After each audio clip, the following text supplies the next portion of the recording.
So, and then 12, 13-hour bus rides. I mean, I still remember a Saturday night game in Duluth where the temperature dropped about 25 degrees because it was on Lake Superior. We jumped on a bus and went to Winnipeg, and I had a doubleheader the next day after flying. It was really literally an all-night bus ride. Got in about 11, played a 1:30 doubleheader and it was whistle day. They had given out 12,000 whistles. There were about 13,000 kids in the stands, and every time I'd go to wind up, they'd blow their whistles. We didn't do too well in that particular game, but we had a great team. And when you play for somebody like Cal Senior, there were prospects and suspects, and I was a prospect, and he took care of me, and it was a great team to play on because we, at a very early age, I learned about winning. And then when I went to the Orioles, we didn't win, but we had a good team in '65, and then Frank Robinson came the next year, and everything changed. What made you decide to go down the baseball route? You were all-state in basketball, football, and, of course, baseball in high school. What made you decide baseball? Well, I think growing up in New York, I was adopted, and I always kind of, I love the Yankees. When I got in the Hall of Fame, I said, I guess it proves I'm not perfect because, the first 18 years, even when I was Aberdeen, South Dakota, playing for the Orioles, I didn't know who Brooks Robinson. I didn't know Boog. I didn't know Robin Roberts, didn't know Harvey Haddock, didn't know Charlie Lau. I didn't know any of those guys that I would eventually be playing with the next year. So, 64 was a year where the Orioles were very much in the race. They had almost won in 60. They were a very young ball club. But they and the Yankees and the White Sox went right down the stretch. I think they finished 2 back. And I rooted for the Yankees because I knew Mel. I grew up in New York. I used to go down the end of the driveway and get the Daily Mirror, which is now the Daily News, and Yanks sweep 2, Yanks, split, or whatever the case might be, a tabloid paper at that time, and still. So, I always dreamed about playing in Yankee Stadium. As it turned out, everybody asks what's your greatest game and blah, blah, blah, and, they think it's the Koufax shutout, but I think really probably my biggest game was when I was 19. I came in with the bases loaded. And struck out Mantle, Maris, and Elston Howard in Yankee Stadium, where 10 years earlier my dad had taken me very much like Billy Crystal did in the movie City Slickers, and we walked through the tunnel and had never seen color television before, and you never realize how green the grass is until you actually walk through a tunnel at a major league ballpark. And 10 years later, here I am facing 3 of the better hitters. Of course, Mantle was in the Hall of Fame, and Maris broke the Ruth's record.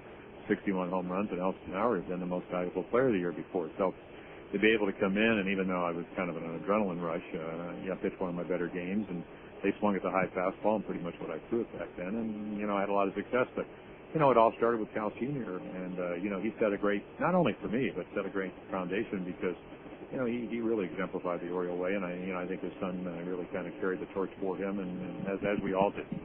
Now, you also grew up a little bit in Beverly Hills, part of Max Palmer's family as a character actor. What was that like to grow up a little bit in Beverly Hills? Well, it was a pretty affluent area. There were 4 grade schools. I went to Horace Mann, and the other 3 were much more affluent. We didn't even have grass fields. We had, blacktop, and which is where we used to play over the line, and play basketball, and play football, and and then we actually moved to when my mother remarried Max Palmer, and I took his name in a Little League banquet. Actually, I said, no longer will I be Jim Wiesman, I'll now be Max Palmer, and my dad was crying. And the next day, in the father-son game, he hit one of the longest home runs as you ever imagine, and I was so proud of him. But he was a terrific guy, and of course, he died a couple of years ago at 91, so he had a terrific life. But, it was, you grow up in Beverly Hills, Leo DeRoche's son played on our team, but hardly ever showed up. One of my teammates, at least on the All-Star game, was a guy named Terry Collins. His dad had a huge mansion up on Sunset Boulevard, had his own bowling alley and soda fountain and so on and so on. So, it was a very affluent area, but at the end of the day, when you play Little League, it's about, throwing strikes and, hitting home runs and having a good time. And, parents do the same thing they do all over the country, which is, either act as, as parents, or they act as people that come out and help Little League function. So, that's how I started, and then went to Pony League. Babe Ruth when I moved to Arizona, and then 1 year of American Legion, and then I was in that college league, being the only high school player, and ended up signing the end of that summer. Just one final question. Scott McGregor, the pitching coach here in Frederick for the Keys, was talking with him the other day. He gave me a pretty funny story. One of your passions is gardening, and he said that he had bought a house, and you weren't happy with his yard, and so you pretty much redid his yard. Take that story and tell me what it was. Well, his front yard looked horrible, and I couldn't have one of my teammates having a front yard that looked, they would have thought badly about us. But, I also helped Mike Flanagan do his and whatever. They were young players, and, it's interesting. I go back I mean, I had great pitching coaches. I had Harry Bertine and then George Bamberger, who was the best, and then Ray Miller. But I also had mentors like the Robin Roberts and Harvey Haddix and Stu Miller and people like that. But Robin Roberts kind of always told me what to do, and took me to dinner, even though he knew that I probably would take his place. Taught me everything I needed to know when I was 19 about pitching. I mean, he really laid the foundation at the major league level, and that was my role as a veteran player, and not to only help people on and off the field. And it's funny how you do things, I guess, when you forget them. But when I was in Kansas City, I went to a Negro League luncheon, and Mike Boddicker was there. Mike talked about coming to New York on his first road trips, and he and his wife wanted to know where to go to hit, and I arranged to have dinner and go to the theater, and I arranged for the tickets and whatever. I don't even remember doing that, but I think one of the great things about playing for the Orioles was that we had great continuity, and we had teammates that cared about each other, and Scotty's a terrific guy, and at that time I knew that if I helped him and made his life more comfortable both on and off the field, he would make my life more comfortable by being a great teammate, and that's the way it should work, and that's the way it used to work. Jim, thank you for the visit. You're welcome. That's Dan Lang of the Potomac Nationals Radio Network with Jim Palmer, the Hall of Famer, Baltimore Orioles, and the speaker here at the afternoon luncheon. When we return on the Close Call America Carolina-California League All-Star Game pregame show, John Versteeg of the Avalanche Baseball Network will be with the manager of the California League, the Modesto Nuts manager, Stu Cole. That's next, right after this.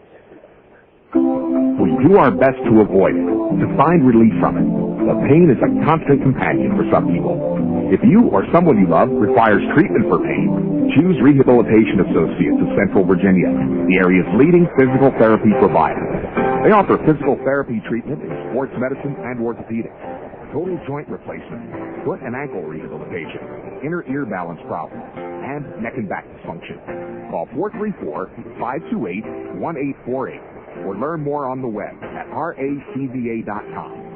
You don't have to live with the constant aching resulting from injury, arthritis, connective tissue disease, a post-operative condition, joint replacement, or other reasons. Get help from Rehabilitation Associates in Central Virginia, with locations in Lynchburg, Appomattox, Forest, Brookneal, Hurt, Manellison, and in Bedford, just off Main Street. Tell your doctor you choose RACV for the high-quality physical therapy you deserve.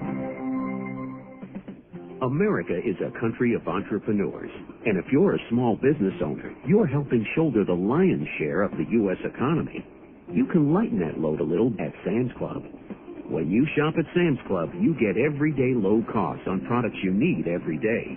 After all, while you may be carrying around the weight of the American economy, you shouldn't have to do all the heavy lifting by yourself. Sam's Club. We are in business for small business. It's just me, Premiering tonight at 10/9 Central on Bravo. Check it out. Bravo presents one of the most anticipated new series of the summer, Being Bobby Brown. For real, I'm Bobby Brown. Being a husband. I got a date with a beautiful woman, and she happens to be my wife. Being a dad. I love you, kids. Being famous. Can I take a picture with you? Being bad. Singer Bobby Brown was back in court today. You think I can be any more real than I am? Being Bobby Brown. The new series premieres tonight at 10/9 Central, only on Bravo. Watch what happens. It's me,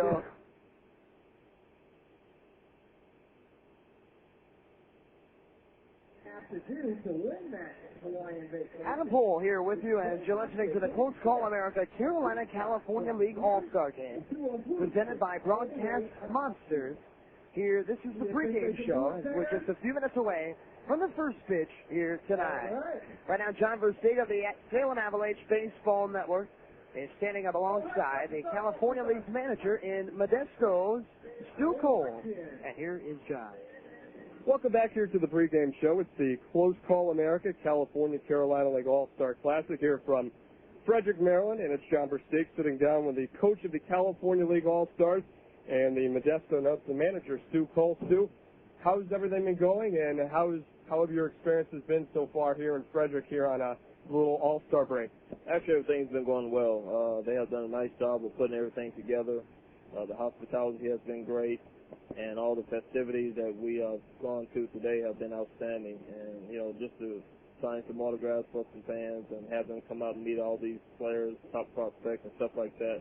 Fans get to see them, face to face and up close. It's a real good tribute to the, to the organizations that they come from and also the people that put this together. And the Frederick Key is the host of this year's All-Star game, having done an outstanding job thus far. But really, the one major factor that they can't control is the weather. And as we speak right now, a couple of hours before the game, this harp is on the field. Rain has fallen, and it's in the air and in the forecast. A lot of guys, at least in the past, kind of say the All-Star game is a little bit too regimented in terms of having to sign autographs and do batting practice in the home run derby. Here, your guys, as well as the Carolina League guys, only have to worry about really the home run derby.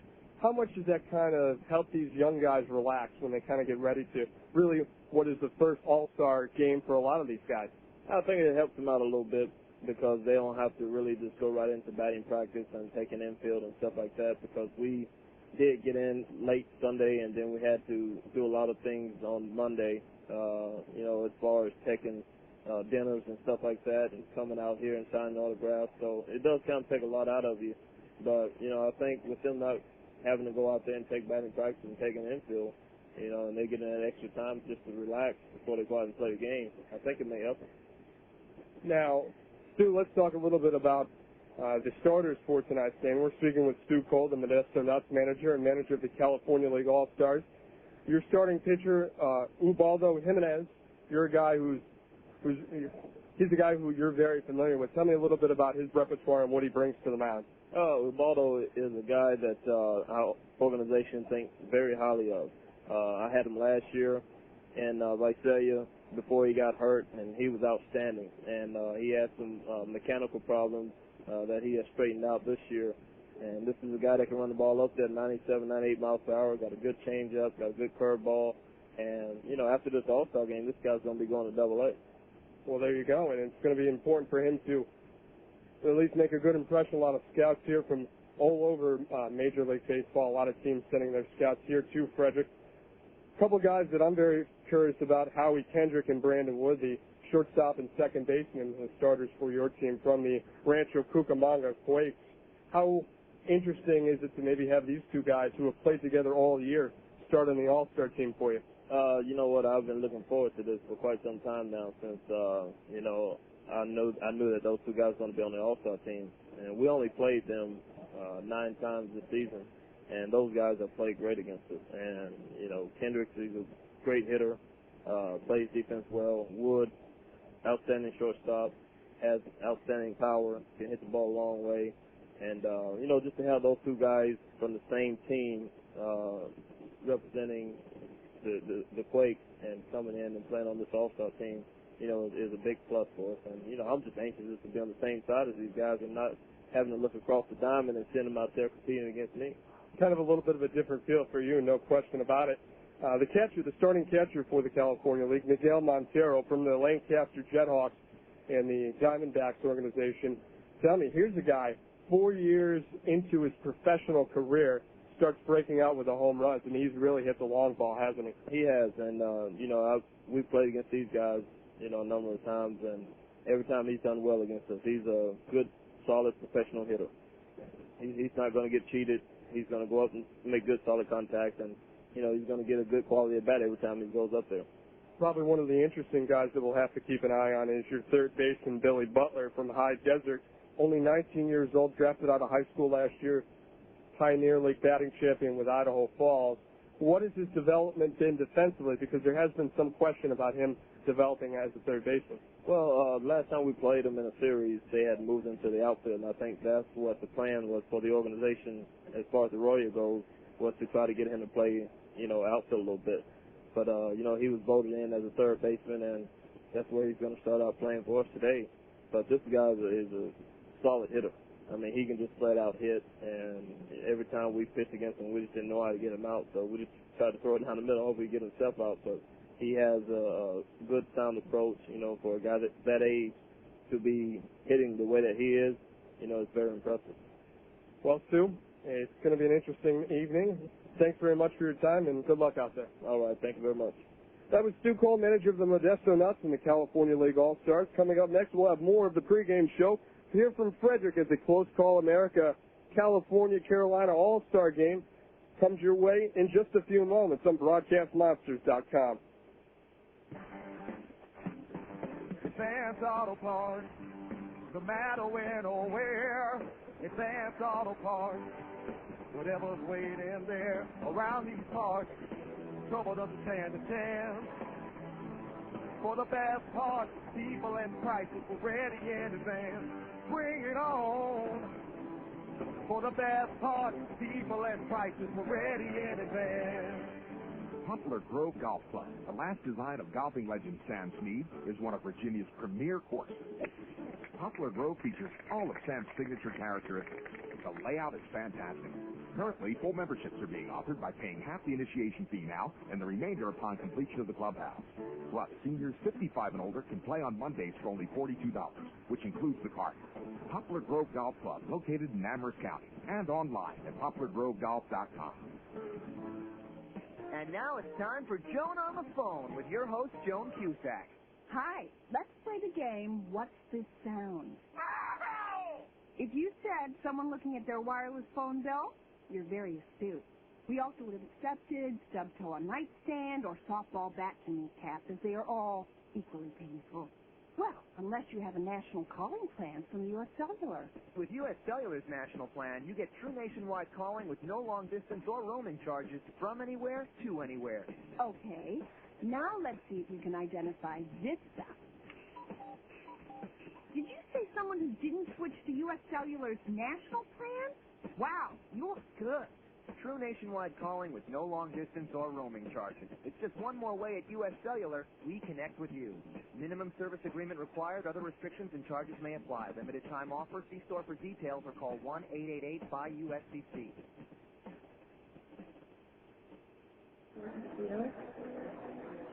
Adam Pohl back here at Harry Grove Stadium, and you're listening into the Close Call America Carolina-California League All-Star Game, brought to you by Broadcast Monsters. Right now we're in the midst of our pregame show, and we have one more interview to go. It is with one of the voices of the Lynchburg Hillcats, Justin Frederickson. Justin is with the manager of the Frederick Keys and the Carolina League tonight, Bien Figueroa. Well, back here on the pregame show, the Carolina League All-Star Game, the California League All-Stars, and joining us here, the Carolina League skipper, Bien Figueroa, and Bien, your first All-Star game as a manager, and right here in Frederick, and congratulations on that. And it got to be exciting for the moment here tonight. Oh, yes, you can have a better opportunity, your home team with the home crowd. I'm glad we got lucky to be the manager All-Star, and we got a bunch of good players. It's going to be a good game. Yeah. It's a great collection of talent here. I'm sure the guys are enjoying themselves in the clubhouse. What is it you guys are going to look to do? Obviously, you want to win the ball game here tonight. What is it you're looking to do here for the victory? Well, I told them just go there and play the way they've been playing all year. We hope, we come by in the end with a victory. And you had mentioned the home crowd here in Frederick. You've got 4 of your hometown Keys on the team. Which of the guys are you most proud for, and who else that didn't quite make it would you have loved to have seen here from Frederick? Well, there's a couple guys that should have made it, but we happy with the 4 guys we got from Frederick. They deserve, the least select them, and I think they're gonna do a good job. They're gonna represent the Frederick Keys very well. Is there one of the guys that you're proudest for to be on the All-Star team? Well, Lauren should be here, Aaron Lauren, but you just have about 3 outings.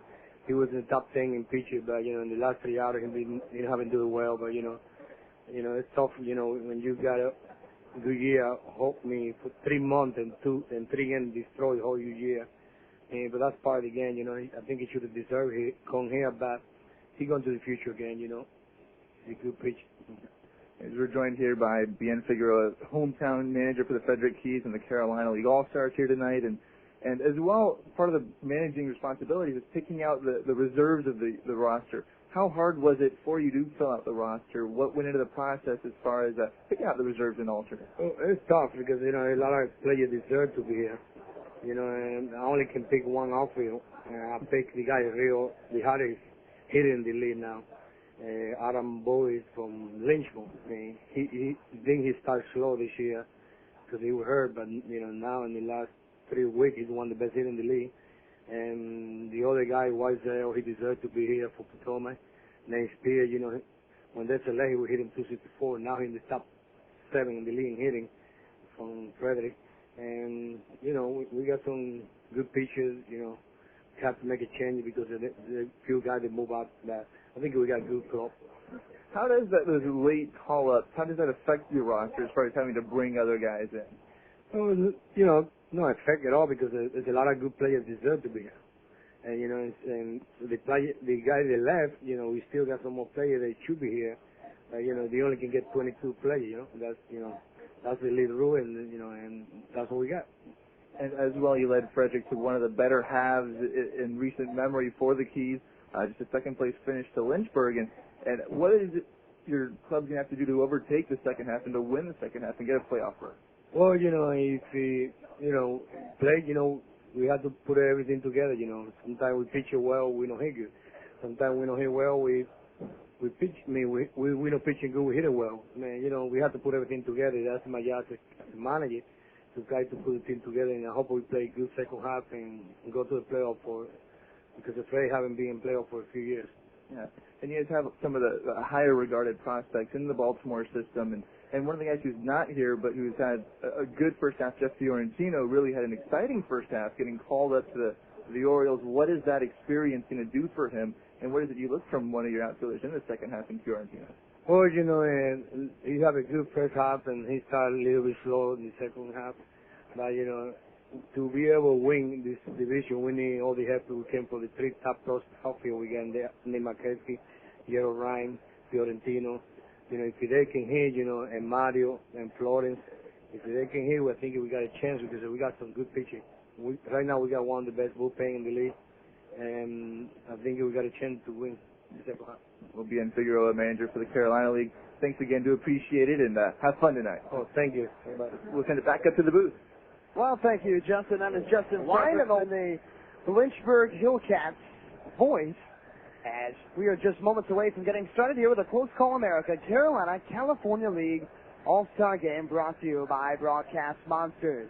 After an exciting rendition of the Home Run Derby that saw Frederick's Nick Markakis, the hometown hero, winning it, it looks like they are now just preparing the field. The pitchers from each ball club are getting ready, and we're just a few moments away from getting started, maybe a few minutes late here tonight, but we'll be underway before you know it. So when we return, we're going to go through the starting lineups here for this evening's Close Call America Carolina-California League All-Star Game. That comes up next, right after this. You are listening to the worldwide leader in sports, ESPN Radio. NASCAR continues to take a tough stance on drugs. We do more testing than most people realize. Plus, we need to get their approval on it, but we've got a lot of opportunity right now. And with a cut like this, do you consider me an athlete? Mark Yarrow and PRN's Garage Pass, sponsored by Chevrolet, an American Revolution. You have what it takes to drive a Chevy and keep your cool like Dale Earnhardt Jr. The big one just happened behind you. Big crash, stuff everywhere. Car's hella good. All clear, all clear. Make sure they don't get too wide behind you. I'm fine, hell. I think you slow down. Do you think you have what it takes? You just have to drive it. Well, do you? Chevy, the winningest name in racing. Who burned out? Now we gotta do what you want to, pal. You know what? Chevy, an American Revolution. If you own a small business, then you're one of the driving forces in today's economy. You need to know about the National Association for the Self-Employed. The NASC can offer your small business access to affordable health insurance, as well as other health, business, and personal benefits. Call 800-778-3924, 800-778-3924. Insurance plans are underwritten by the Mega Life and Health Insurance Company. Not available in all states. Association membership may not be required to obtain insurance. Other major league sports have been under the gun lately for what is seen as their lax enforcement and penalties when it comes to drug use among its players. NASCAR chairman and CEO Brian France believes, however, that can't be said for their substance abuse policy. We're doing more testing than most people realize, but testing doesn't matter as much if you don't have a tough policy on the other end. When we remotely are suspicious of a potential problem, can we get in there and solve it? Answer is, you bet. France also reiterated driver Shane Meal's second suspension could last longer than the current 18 months. In other news, rumors are starting to really fly concerning who's going to take Rusty Wallace's place next season at Penske South. Two names that have come up recently as possibles, Casey Mears and Martin Truex Jr. Penske South president Don Miller feels the longer they wait, the more options they'll have. we really don't have to do anything until September. That's when we have to tell the Miller Brewing Company what we're going to do, and we need to get their approval on it. But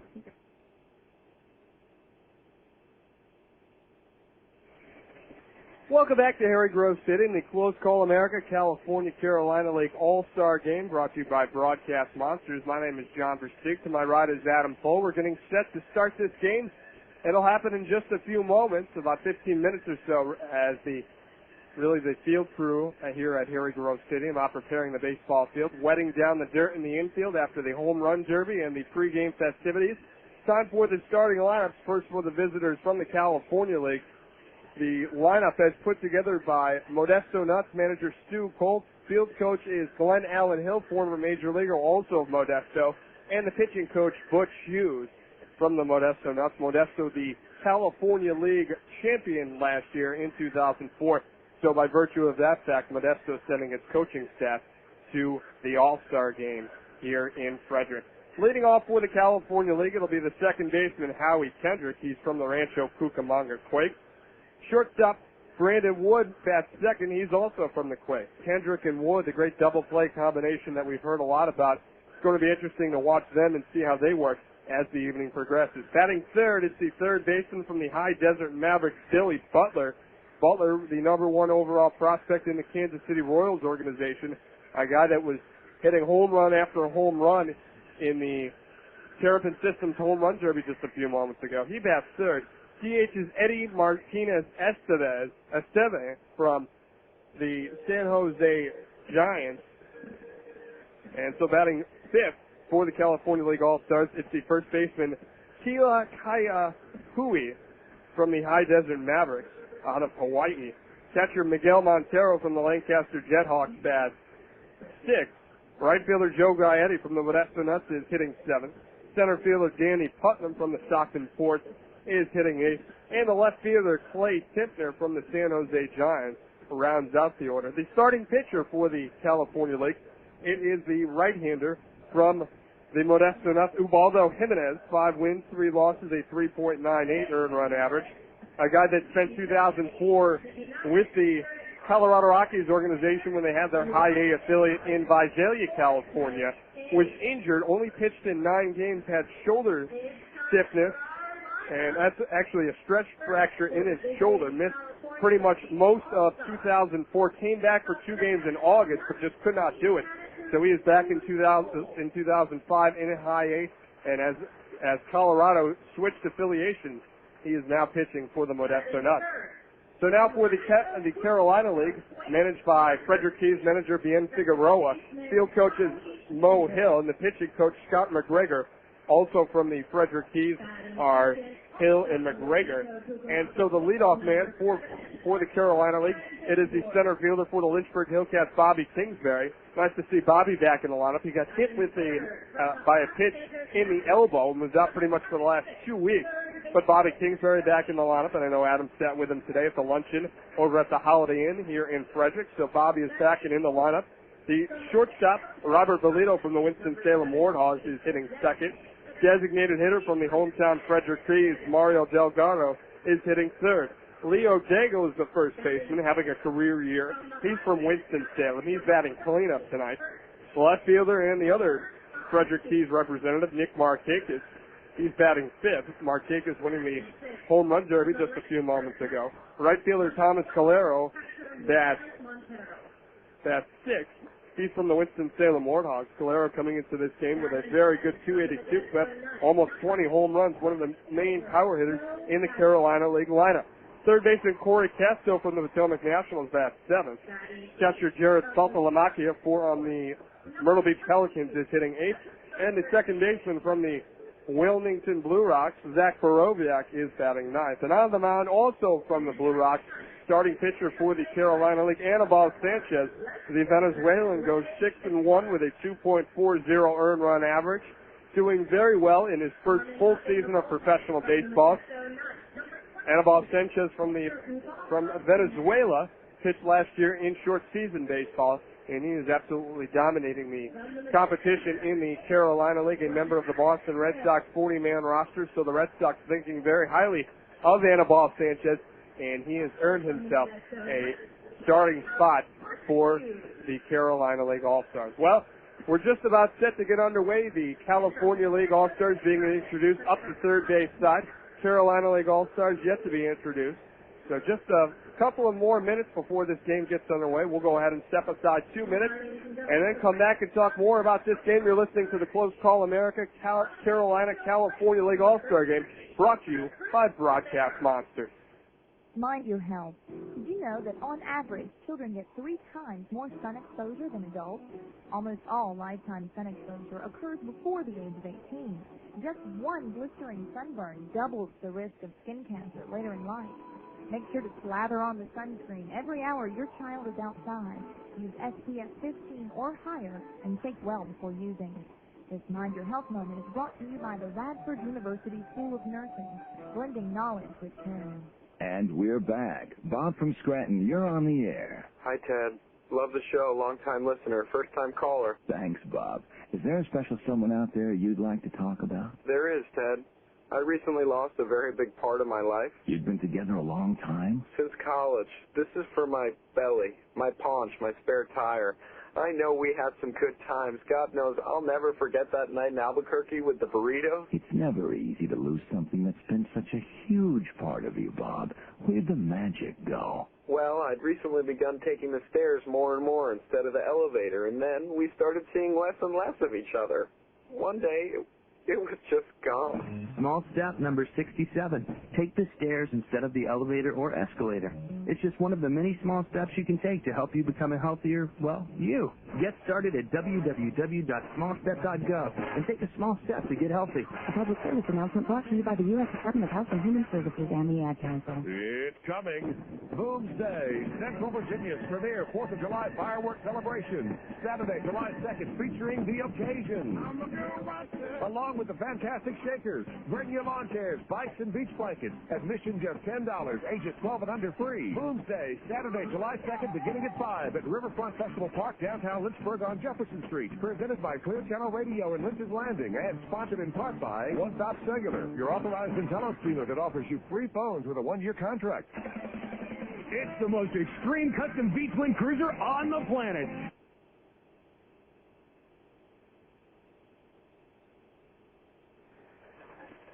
Welcome back here to the exclusive coverage of the Close Call America Carolina California League All-Star Game, brought to you by Broadcast Monsters. To my left is John Versteeg. My name is Adam Pohl. We are the voices of the Salem Avalanche of the Carolina League, and we're proud to bring you exclusive coverage of this 2005 All-Star Game from Harry Grove Stadium in Frederick, Maryland. Now let's just take a quick moment to discuss one of the interesting factors. This is now the 9th season that the Carolina California League All-Star Game has come into being. And John, it's interesting how close these two leagues are. Overall, Carolina League looked at as a pitching league from afar. The California League more of a hitter-friendly league, but it's interesting that when these two leagues get together, so far they have been 3-3-2, and here tonight there's an 11-inning limit to this ball game, so a possibility for a tie again. But overall, in the 8 seasons prior, right even up at 3-3-2. How about that? It really just says how these two leagues have developed differently. You look at the California League, they're averaging about 5.4 runs per game, and that really doesn't mean much, but when it's compared to the Carolina League at 4.6 runs a game, and the Florida State League with only 4 runs a game, you can really see why a lot of people see that this California League is considered more of a hitter's league. I think it's outstanding. I'm excited to watch these two teams do battle against one another and really watch, if you think about it, a lot of potential future major league matchups in that perhaps a guy like Aníbal Sánchez in the Boston Red Sox organization could be facing a guy like Billy Butler from High Desert, who is really considered to be the #1 prospect for the Kansas City Royals organization. So you have the future stars of Boston and Kansas City.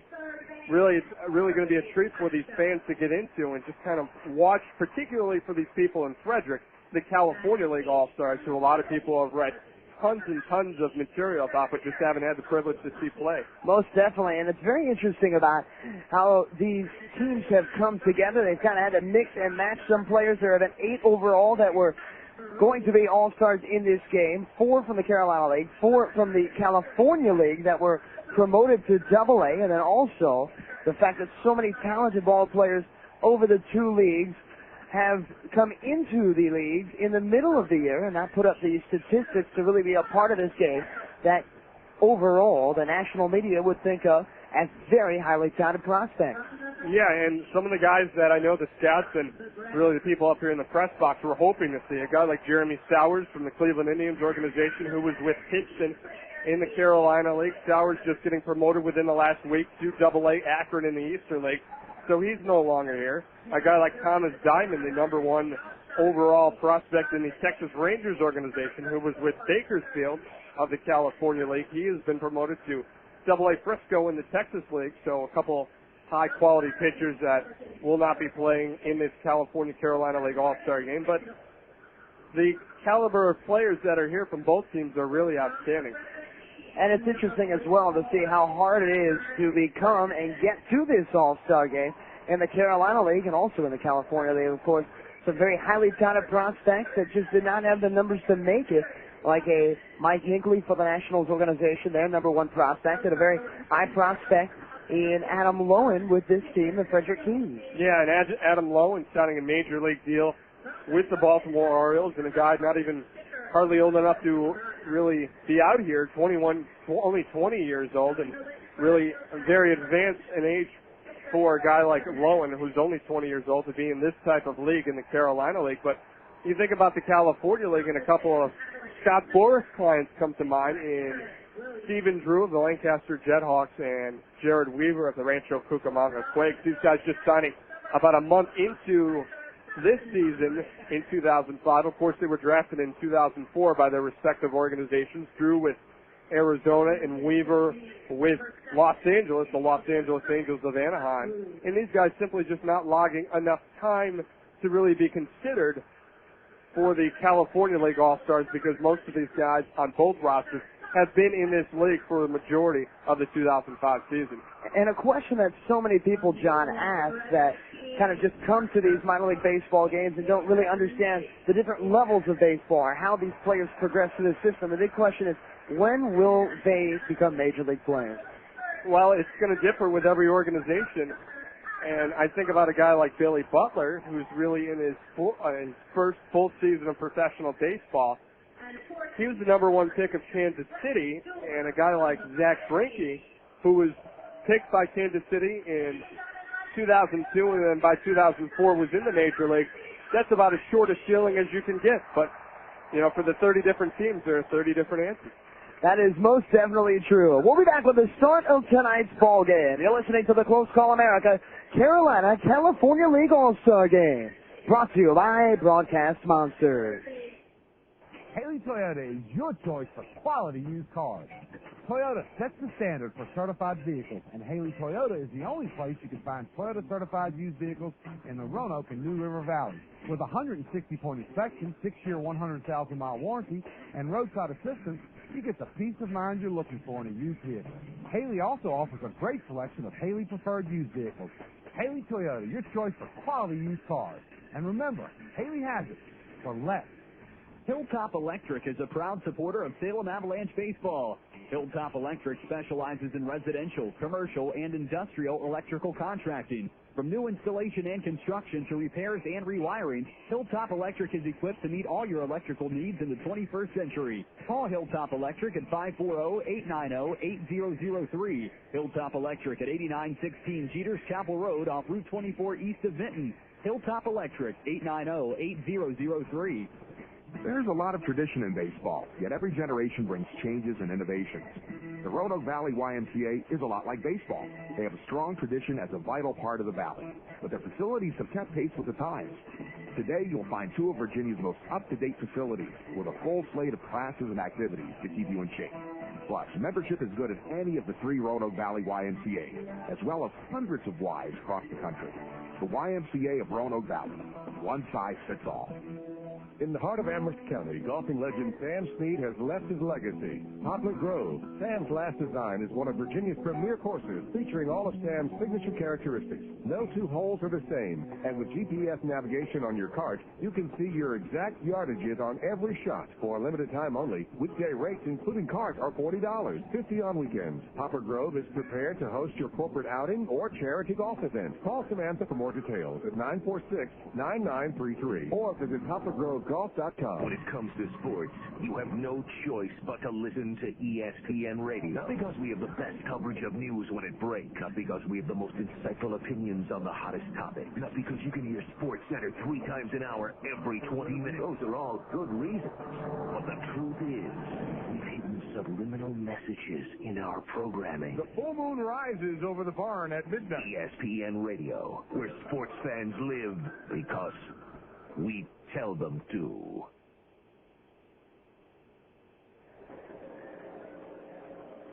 Welcome back to the 2005 Close Call America Carolina-California League All-Star Game, brought to you by Broadcast Monsters.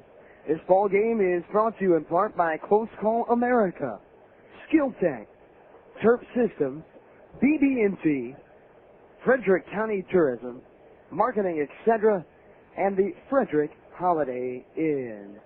Right now the colors are just leaving the field here in Frederick. A full house here at hand at Harry Grove Stadium, and we're just a few minutes away from getting started. The two teams are on each line right now, sitting out there. They've just been introduced, and it was quite a national anthem here with a large barbershop style choir singing the national anthem. Fireworks were all over the place, and it excited everybody here. There's still some youngsters standing around with hands over their ears after what was an exciting national anthem. So as the colors exit the field, we're going to give you once again, the California League starting lineup. Leading things off for the California League here today is the second baseman in Howie Kendrick. Kendrick, a product of the Rancho Cucamonga Quakes of the Los Angeles Angels organization. Batting second is his teammate, shortstop Brandon Wood. Wood also from the Quakes of the Los Angeles Angels organization. And the number 3 spot is Billy Butler. Butler, the third baseman. And Butler is from the High Desert Mavericks of the Kansas City Royals organization. Eddie Martinez Esteve, a former Florida State University product, is the designated hitter and cleanup hitter here tonight. Martinez Esteve, a product of the San Jose Giants, the organization of the affiliate, I should say, of the San Francisco Giants. Gila Kaihu, he is the first baseman of the High Desert Mavericks of the Kansas City Royals organization. Miguel Montero, he is the catcher. He bats 6th. Montero of the Lancaster Jethawks. They are a farm club of the Arizona Diamondbacks. In right field, it is Joe Gaetti, the son of former Major Leaguer Gary Gaetti. Joe, a product of the Modesto Nuts of the Colorado Rockies organization. Danny Putnam.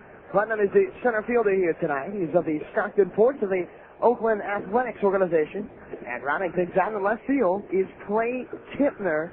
And Tipner is a product of the San Jose Giants organization. Folks, we're going to take one more break. Another minute and a half, 90-second break, and we promise you we'll be back with the start of tonight's game, just delayed due to a long festive home run derby.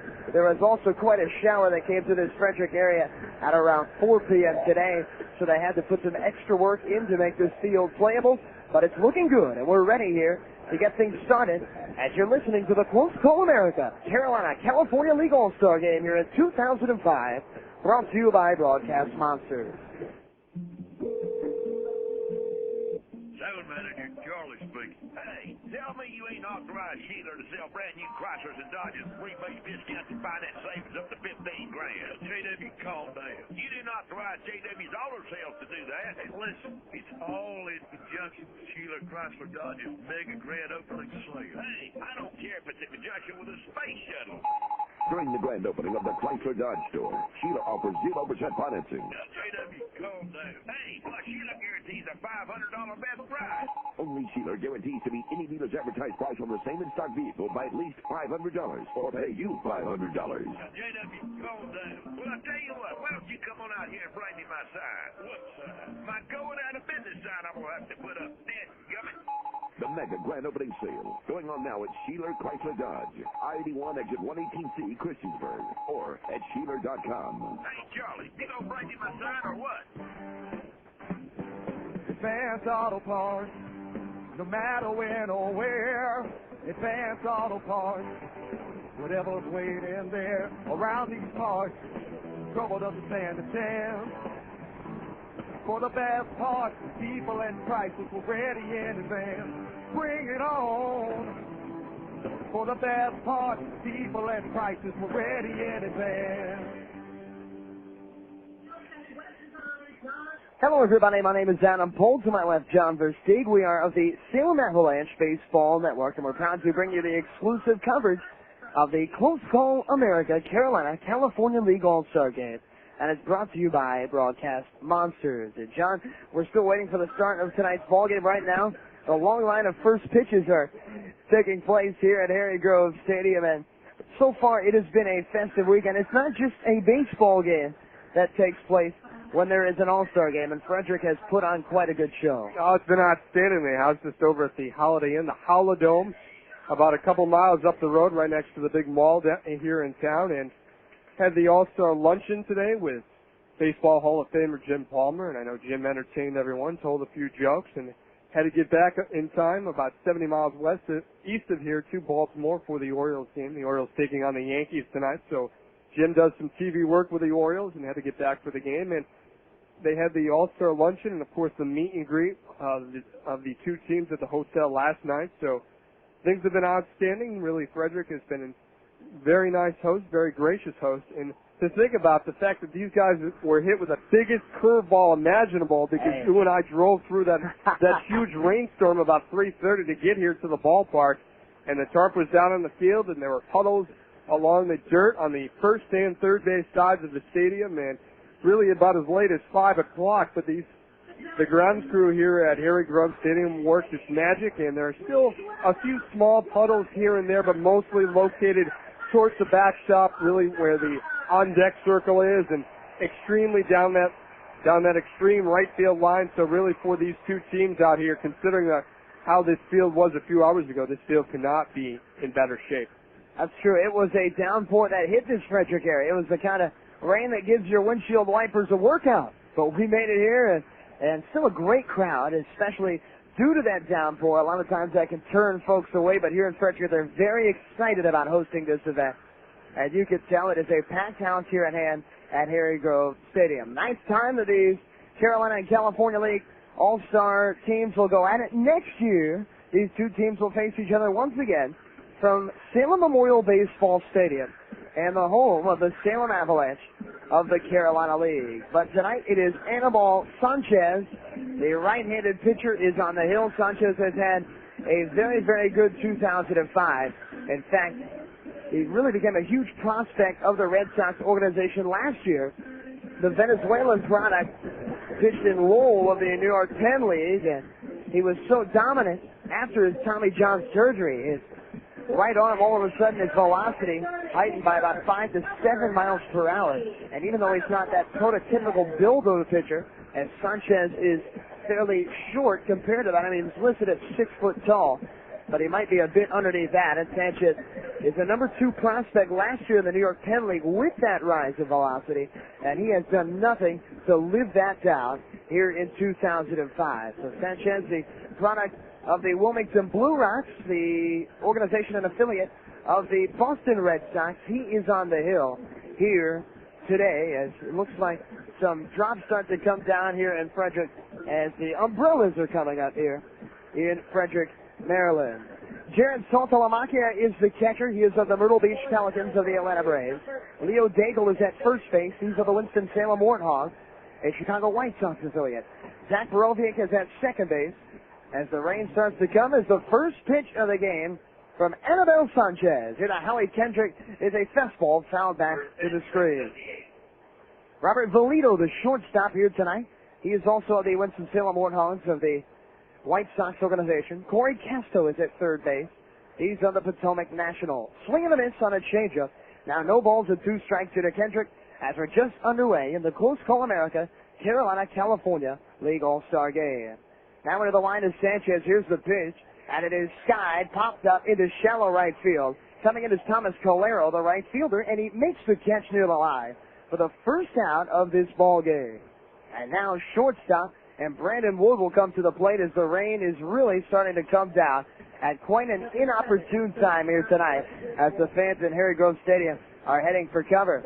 Here's Brandon Wood. He was a part of the Terrapin Systems home run derby here today. Shortstop the pitch, and he takes a strike with a fastball.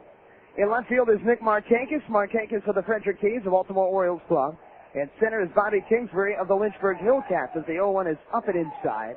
Now 1 ball and 1 strike. The right fielder here tonight is Thomas Calero, and he is also the Warthogs of the Chicago White Sox. 1-1 is a breaking ball well high. Sanchez lost that one. That is 2 balls and a strike here to Brandon Wood. We're just underway. 1 out, nobody on, top of the first inning. Sanchez is into the line, now the 2-1. And it is swung on a miss on a fastball on the inside corner. Now 2 balls and 2 strikes here to Wood. Wood leads all of minor league baseball with his 26 home runs at the present time. 2-2 is chopped towards the dugout of the California League All-Stars on the left side. And the count remains at 2 balls and 2 strikes. Interesting that Wood, so far this year, just for those 59 RBI, even with 26 homers, 17 of his 26 home runs have been solo shots. We're even up at 2 balls and 2 strikes. Now Sanchez ready to pitch, and that is outside, and the count has run full. But for Wood, it has been a magical season. Last year, he had 11 home runs all year. 3-2, he reaches out and pops it fouling out of play. Count remains full. And what a year for Wood, who was the first-round draft choice of the Los Angeles Angels organization in 2003, with the powerful bat. And he reached those 11 home runs of last year, this year, in just 25 games, as the 3-2 is rolled foul to the left side. And the count will remain full. 1 out, nobody on. The rain has lightened here to a drizzle, and the fans are hanging in there as the full count delivery is tapped back to the hill, a broken bat roller. And Sanchez tosses the Daigle for the second out of this first inning. So once again, my name is Adam Pohl. John Versteeg also along with you here this evening for the exclusive coverage of the Close Call America Carolina-California League All-Star Game. Here is power hitting third baseman in Billy Butler, another very high draft choice. In fact, Billy was the 14th overall pick of last year's draft. Pitch from Sanchez, and it's a fastball at the knees for strike 1. And Billy's not a collegiate product, so it's very interesting that he's being able to put such high numbers up at such a young age here in the California League. As the 0-1 is a fastball, that stays upstairs. 1 ball and 1 strike. Billy actually signed to play collegiate baseball at the University of Florida before he was a first-round pick, as the 1-1 is an off-speed delivery across. Now 1-2. He was one of 2 first-round choices from his own high school. Only the 5th time that's ever happened in baseball. 1-2 is cut on a miss, and that's it for Butler and the California League as Sanchez sets them down in order in the first inning. We head to the bottom of the first here in Frederick, and it is still scoreless, and you're listening to the Close Call America Carolina-California League All-Star Game, brought to you by Broadcast Sponsors. Stupid copier! I can't believe it's broken again! Where's my baseball bat? I'll fix it for good. You can't do that. I want a new copier now! You can't. We've got a lease, remember? You mean we're stuck with this piece of junk? I'm afraid so, until our contract is up.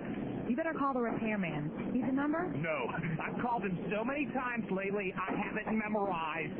With some copier companies, the lease outlasts the equipment. Not Blue Ridge Copier. Blue Ridge Copier has a flexible rental program with a 24-hour cancellation policy for any reason. You can upgrade or downgrade your equipment at any time with just 24 hours notice. And Blue Ridge Copier will even customize a rental program to meet your individual needs, from digital to analog, printing, faxing, copying. Blue Ridge Copier provides expert service, installation, and supplies to keep your business running smoothly. Blue Ridge Copier, with locations in Salem, Whitfield, and Radford. Blue Ridge Copier, a proud member of the Better Business Bureau of Western Virginia. The Roanoke Orthopedic Center proudly supports the Salem Avalanche. The same level of comprehensive sports medicine and general orthopedic care provided to the professional athletes of the Salem Avalanche is available to all residents in the community. The Roanoke Orthopedic Center has 2 convenient locations, one in Roanoke, the other in the New River Valley. Any hour of the day, any day of the week. Count on Roanoke Orthopedic Center to answer your call. 540-776-0200. Adam Pohl here with you this evening on the 2005 Close Call America Carolina California League All-Star Game. Here from Harry Grove Stadium in Frederick, Maryland, the California League went down in order in the top of the first inning. And out is the Carolina League's turn with center fielder Bobby Kingsbury coming to the plate to lead things off. Kingsbury, a product of the Pittsburgh Pirates organization and the Lynchburg Hillcats. They'll be followed by shortstop Robert Volito of the Winston-Salem Warthogs and Chicago White Sox organization.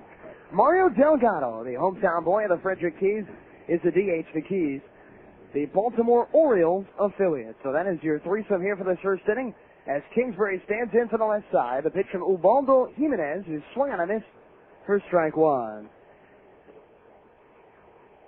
Jimenez of the Modesto Nuts, the Colorado Rockies organization. He is dominating left-handers as he deals the 0-1 now, and it is at the knees for strike two. Kingsbury is a .273 hitter this year, but going to have a tough time against Jimenez, who is just .195 left-handers are hitting against him. So the right-handers into the line. Here's the pitch. The 0-2 swing and a miss. Powerful fastball by Kingsbury, who may be a bit rusty. Bobby was hit by a pitch on June the 8th at Myrtle Beach, and the Pelicans right on the elbow. And he's only played one game since and exited early in that game. So really, all in all, this is his first game back from that injury. Now very talented shortstop and Robert Volito is coming to the plate. The 4th-round draft choice in 2003 from Miami, Florida. Facing the right-hander and Jimenez, who deals a fastball that misses outside, 1-0. So for Volito, he just turned 20 years old a month ago as he taps the plate for both sides and awaits this 1-0 delivery from the tall right-handed pitcher. Now the pitch. Check swing, and it's a strike anyways. 1 ball and 1 strike. He was fooled by that off-speed delivery. For Jimenez, as John Versteeg told you in our pregame show, he had a stress fracture in his shoulder last year that cut short his 2004 season as the 1-1 is fouled back to the backstop, now 1-2. And it's been an exciting turnaround year. He's 5-3 with a 3.98 ERA here so far to the first half of this 2005 season. Most likely pitchers will be going 1 or 2 innings here in today's game. 1-2 is a breaking ball. Check swing from Volito. Did he go? No, says the first base umpire in Tim Doff. Count is 2-2. This crew compiled of the Carolina League umpires, home plate umpires, Derek Cradle tonight. Tim Dodd is at first base. Bill Sorochin, a Canadian umpire, he's at second base. And Nick Monaco is at third. 2-2 now. Fastball, and it's line foul. Volito was behind on that one and laced it into the stands to the right side. So there's one away and nobody on. We're at the bottom of the first inning, still scoreless here in the 2005 Carolina California League All-Star Game here from Frederick, Maryland. Jimenez is atop the hill looking into his catcher. Now the 2-2, it's a breaking ball in the dirt. The count has run full. So Miguel Montero, they're jumping out in front of that breaking ball, which has such movement. Can be a vicious curveball at times for the right-handed pitcher in Jimenez. He's into the line now. Here's the payoff. 3-2 is fouled away. Volito hanging alive here. So Volito is a speedster. So he's hitting .328 this year and has 22 stolen bases in 26 attempts. So the kind of guy you want to keep off the base pass if you're the California League. Line in the 3-2 now to Volito. Jimenez deals, and this one is hit towards that third base line, but just foul. Finally, Robert was able to turn on one. That pitch was a fastball up and in, and he laced it, but could not hug it down the line. 2 pitchers warming up in the bullpen For the Carolina League, it's Armando Galarraga from Potomac. He's a right-handed pitcher. He may enter the top of the second inning. 3-2 delivery now to Valito. Breaking ball, chopped, foul again. And bien Figueroa getting there, the manager and third base coach here of the Frederick Keys and of the Carolina League here tonight. He got over a nice play. For the California League warming up is Chris Cordero of the Bakersfield Blaze. So the count remains full here. Mario Delgado, big, powerful bat is on deck. The wind and the 3-2 from Jimenez. Fastball, and Valito stays alive. So usually in a all-star game situation, your pitch count is very low. But maybe after this at-bat, Jimenez may be running it up there like a regular start. This crowd backing the Carolina League boys here as the count remains 3-2. Jimenez now with a slow wind and fire, and it is driven in the air towards shallow center field. Putnam is coming in, out is Wood, and Putnam makes the running grab for the second out of this inning. And he had a long way to go and got a good jump on it. And Putnam was able to come all the way in and make the catch. Kind of treacherous situations there in shallow center field. Actually put Turfus out there in the outfield to try to soak up some of the water that came down, only in shallow center though. So there's two down, and here comes Mario Delgado, and you can hear the applause and the ovation that he is receiving. Delgado was not even in organized baseball last year. He was the most valuable player of the Northern League. And he now bats. The pitch from Jimenez, and he deals high for ball one.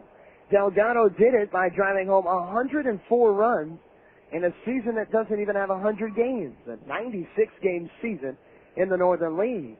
The 1-0. And he swings and misses at a fastball on the outer portion of the plate. Now 1 ball and 1 strike here to Mario. He was the Carolina League Player of the Month in the month of April. He had 406.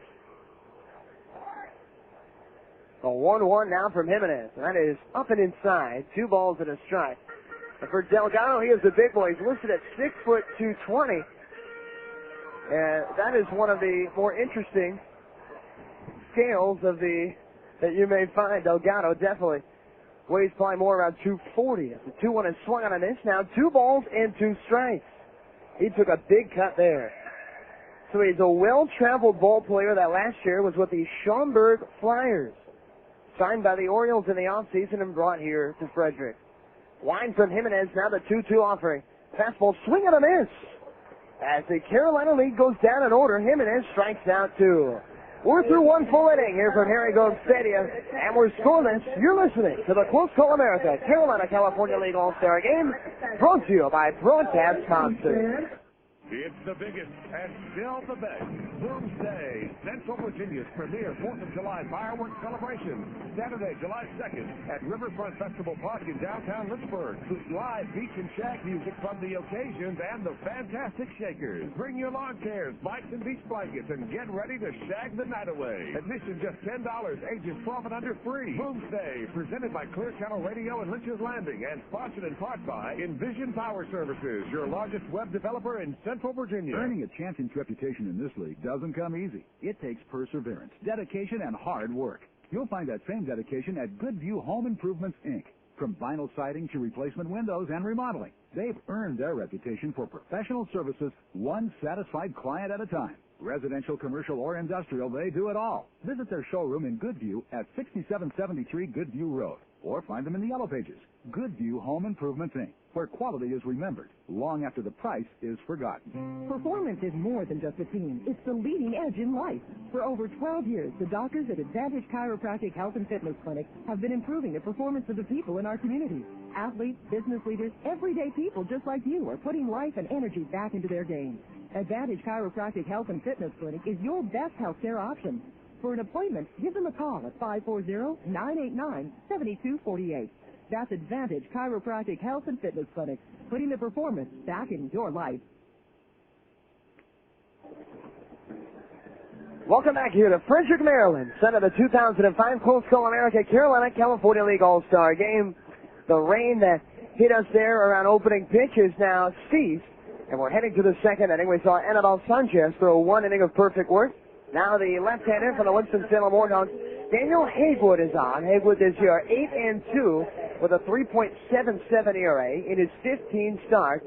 And he's got a tough task here in his first hitter that he will face in the San Jose Giants, Eddie Martinez-Esteve, who this year is quite a hitter. 341, 9 homers, and 62 RBIs. So Martinez-Esteve will now bat here to lead things off in the second inning. The left-hander in Haywood, quite an interesting journey here to this All-Star game as he deals a fastball across for strike one. He was a 16th round draft choice in 2002 and actually missed 2003. He was out of baseball. As now the 0-1 to Martinez-Esteve is a beautiful changeup across for strike two. But picked the game back up, decided to get back into it last year. And now here in 2005, he sees himself as a Carolina League All-Star. Wide in the 0-2 to Martinez-Esteve is a breaking ball. Strike three, looking. So the great bat of Martinez-Esteve takes all three pitches. And now Kila Kayahui will come to the plate. And for Kila, the first baseman, another batter from the left side here. A product of the High Desert Mavericks, the Kansas City Royals organization. And he's also from Honolulu, Hawaii. So he's not used to this pouring rain. The first pitch is a breaking ball that stays high. 1 ball and no strikes. It is a muggy evening here in Frederick. Humidity is the key word to really the conditions that these players are feeling out there right now. The 1-0 is a changeup. That is really the bread and butter of the left-hander Daniel Haywood in his repertoire. And that's across. Strike one. The left-hander looks in for the sign from Saltalamacchia. Now he deals the 1-1. And that is low. 2 balls and a strike to Kayahui.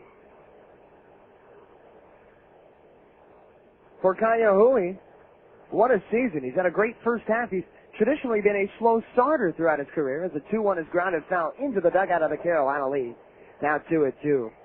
Kayahui 2 years ago at the 2003 All-Star break was hitting .223. Last year he was hitting .246 in his time with the Burlington Bees of the Midwest League, but this year hitting .325 with 11 homers in the first half of the year.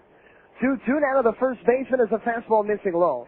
And the count has run full. But you can see, even though we haven't had a base runner so far, these hitters are working counts, a lot of foul balls, and with excellent pitchers on the hill, they're making it hard to get out. Wide of the payoff pitch, and it is swung on and missed. Got him with a changeup. So back-to-back strikeouts for Haywood here. And now Miguel Montero, the catcher, will come to the plate. Third strikeout of the game for the Carolina League.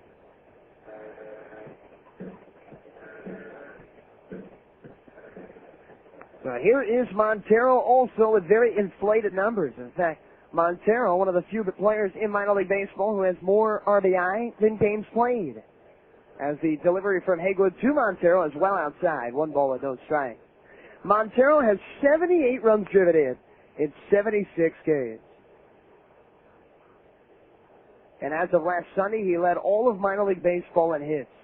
The .351 hitter is back in for the left side as the 1-0 is a breaking ball across for strike one. So the count is even at a ball and a strike. 2 outs, nobody out. Here in this top of the second inning. Haywood is into the line. Now the 1-1 to Montero, and that is a fastball that skips away from the catcher and Saltalamacchia to the backstop. Count now 2-1. So Haywood right now, interestingly enough, it seems like the pitch that he's struggling to control is his fastball. That changeup has been his go-to pitch. 2-1 delivery to Montero is a changeup that is tapped to the right side. Fair ball, and Daigle has it at first. He trots to the bag to get Montero, and that's it for the California League. So 6 up, 6 down for California so far. At 2 inning and a half, we're still scoreless. And you're listening to the Close Call America Carolina California League All-Star Game. Brought to you by Broadcast Sponsors. Precision Tune is now open in Salem. Precision Tune Auto Care is open at 1601 Apperson Drive near 419 in Salem. You'll appreciate the convenience of a one-stop auto maintenance and repair center. From oil changes and scheduled maintenance to brake service, engine diagnostics, front end work, shocks, struts and filters, belts and hoses. It's everything you'd expect from America's neighborhood auto care expert. And it's now open in Salem. Precision Tune Auto Care, 1601 Apperson Drive in This Salem. week, Midpoint Chevrolet Buick Pontiac GMC and Rocky Mount has a whole run of savings. On first, over 300 vehicles available. Chevy, Pontiac, Buick, GMC, truck, rounding second. Low rate financing or nobody down at Midpoint and Rocky Mount. Running for third. Save up to 50% off original MSRP on GM program cars. Lighting in the home. Cars, trucks, vans, SUVs, priced thousands less than you would expect to pay. It's a grand slam. This week in Midpoint Chevrolet Buick Pontiac GMC, Highway 220 in Rocky Mount. There's a lot of tradition in baseball, yet every generation brings changes and innovations. The Roanoke Valley YMCA is a lot like baseball. They have a strong tradition as a vital part of the valley, but their facilities have kept pace with the times. Today, you'll find two of Virginia's most up-to-date facilities with a full slate of classes and activities to keep you in shape. Plus, membership is good at any of the 3 Roanoke Valley YMCA's, as well as hundreds of Ys across the country. The YMCA of Roanoke Valley. One size fits all.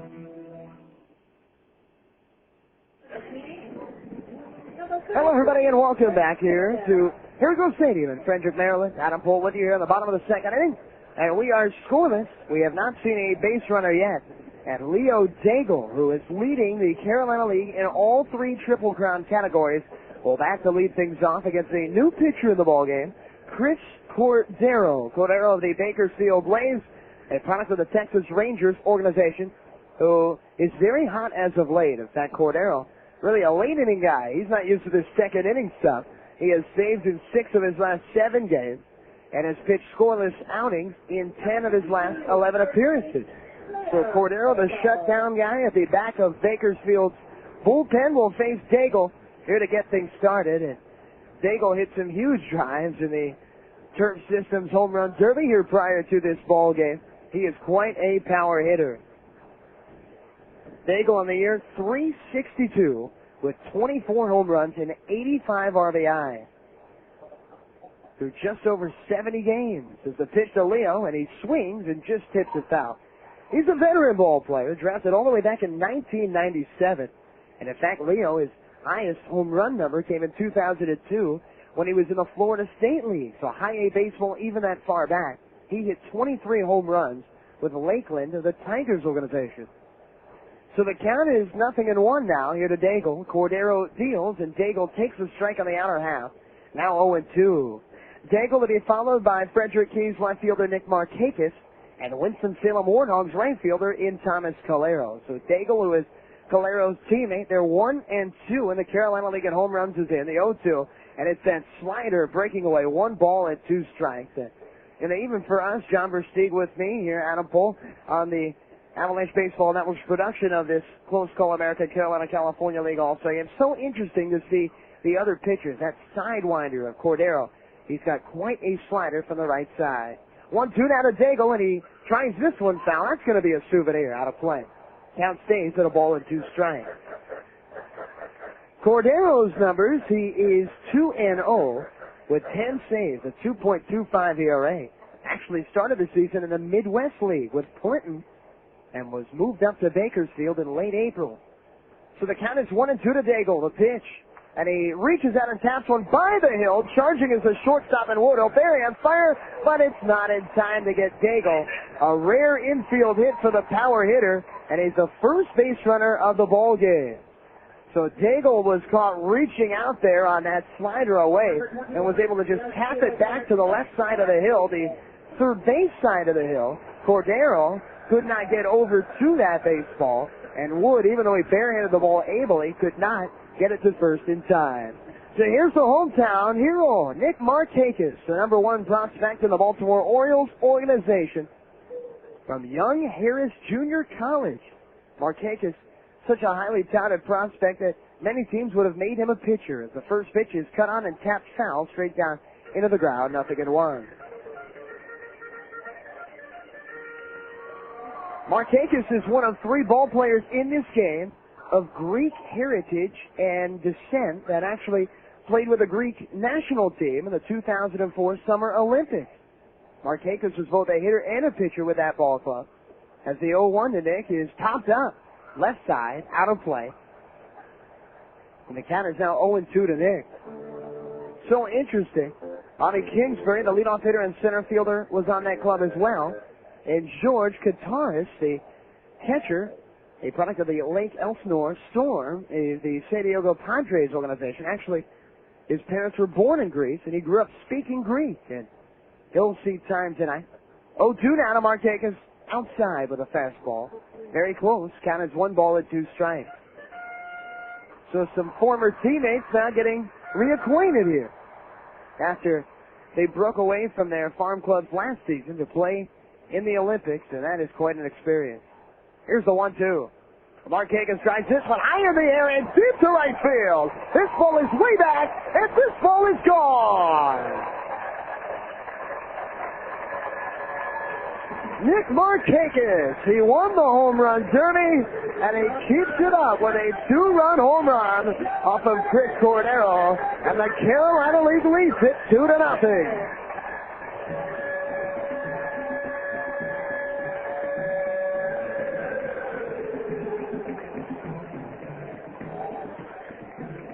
So an infield hit by Daigle sets the table, and an off-speed delivery there with 2 strikes. Left a bit up in the zone, up and over. And Markakis sent it out to right field. Here's Thomas Calero. He's also got power. The pitch to the right fielder. And it's a ground ball towards short, and it's by into left field by the lunging shortstop in Brandon Wood. So 3 consecutive hits. And Calero is aboard. And now the Potomac Nationals, Corey Casto, who was a late addition to this 2005 Carolina League roster, when the Kinston Indians third baseman and Kevin Kuzmanoff, who was second in the Carolina League in hitting, was promoted to Double-A Akron last week. Casto got the call. He's a left-handed hitter, a West Coast guy. Must be funny playing the California League as he swings and misses. He was in the West Coast Conference in college playing for Portland University. And for Casto now in the Potomac Nationals organization, he has shown with much consistency this year that he can be quite a double hitter as he rips a line drive and a base hit to right field. So a tough outing for Cordero here in the second, as the Carolina League has started with 4 consecutive hits. After that soft leadoff hit by Daigle, the last 3 have been hit very hard. So Casto is aboard. And now here comes Jared Saltalamacchia, the catcher for the Myrtle Beach Pelicans. Most definitely one of the biggest prospects in this Carolina League. An excellent arm for behind the plate. And rare for a catcher that he bats to the left side. He throws on the right. But Saltalamacchia will bat. 2 on, nobody out. 2 runs already in for the Carolina League here in the second. The pitch.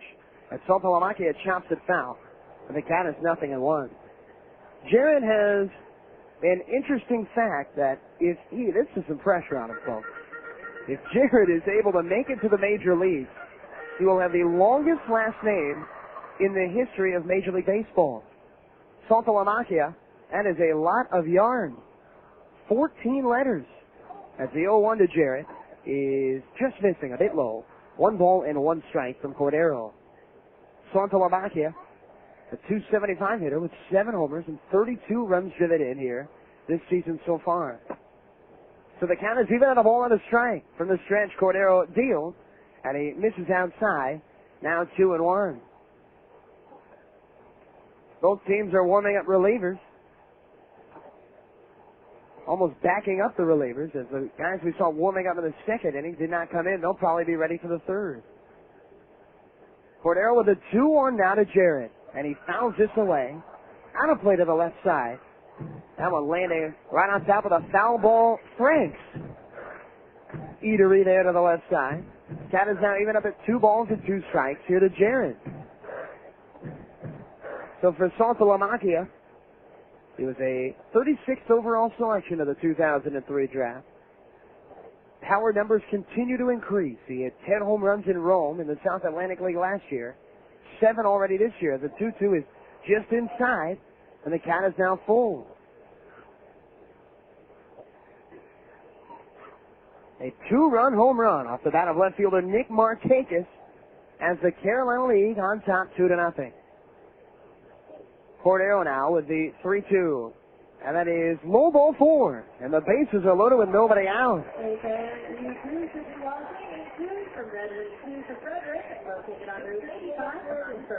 And now the catcher, Ian Montero, is going to go out and try to settle down the right-hander in Cordero. As Zach Baroviak, a Wilmington Blue Rocks ball player, will now bat. Interesting, Wilmington, as of last year, was a Kansas City Royals affiliate. Now the Royals affiliate in high A baseball is in the California League. So players like Billy Butler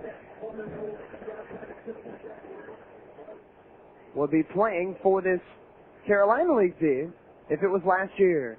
Cordero deals to Baroviak, and he takes a breaking ball across for strike 1. And for Baroviak, one of the feel-good stories here on this Carolina League roster, as he was not a much heralded ball player, drafted in the later rounds of 2003, hit in the 230s last year in Augusta, and just had a magical start to this 2005 season. Now the 0-1. And he reaches out and swings and misses. 0-2.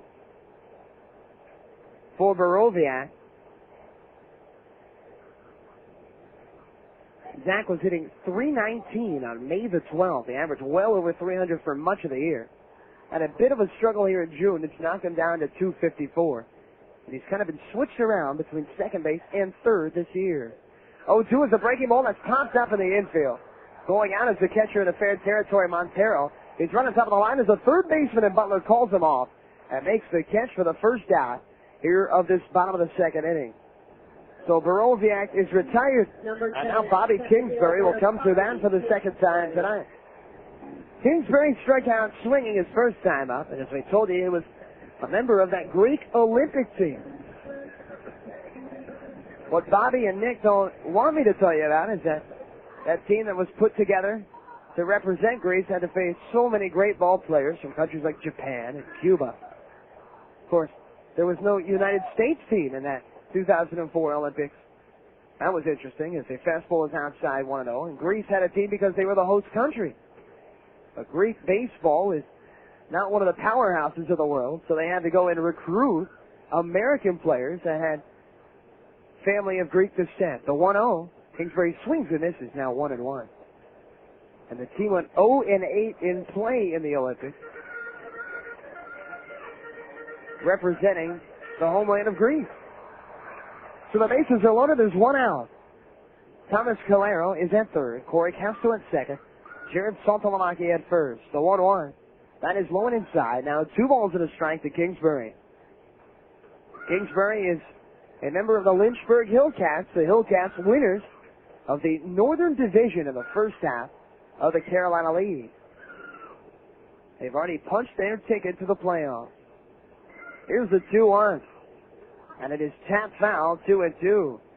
And for Kingsbury, it's one of the only times, it'll be the only time that it'll be rooted for here in Harry Grove Stadium, as the Lynchburg Hillcats were able to hold off Frederick. Lynchburg, in fact, went 9-1 against the Keys in the first half of the year. Really a main reason why they were able to win the Northern Division in the first half. From the stretch, Cordero now with a 2-2. And it is driven in the air towards right. Coming in on the baseball is Gaetti, and he makes the catch. Tagging and coming towards the plate is Calero, but he's going to hold up at third. And there's now 2 away.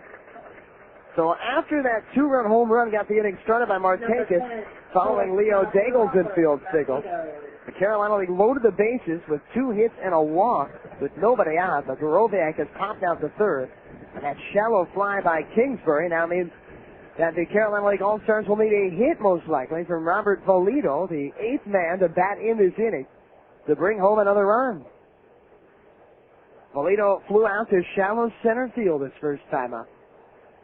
It's his first season in high A baseball.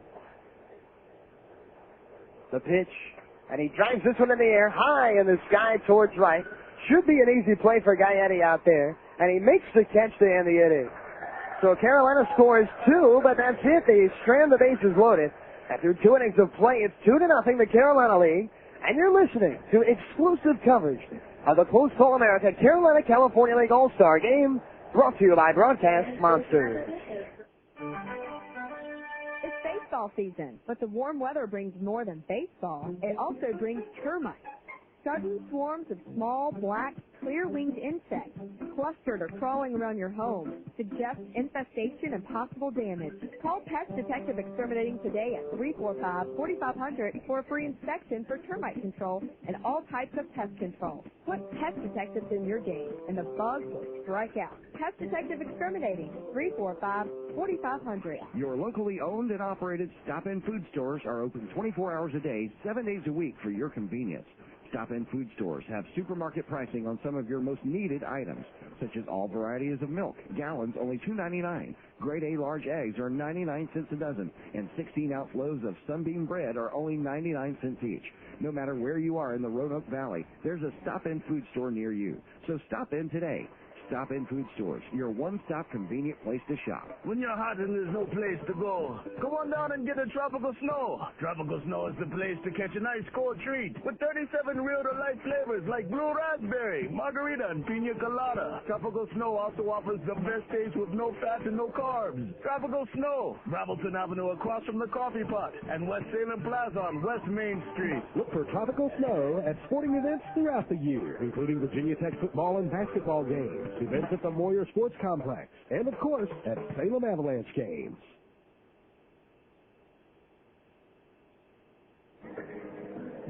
Well, folks, thank you for tuning in here to our exclusive coverage of the Close Call America Carolina California League All-Star Game all across the land, brought to you by broadcast sponsors.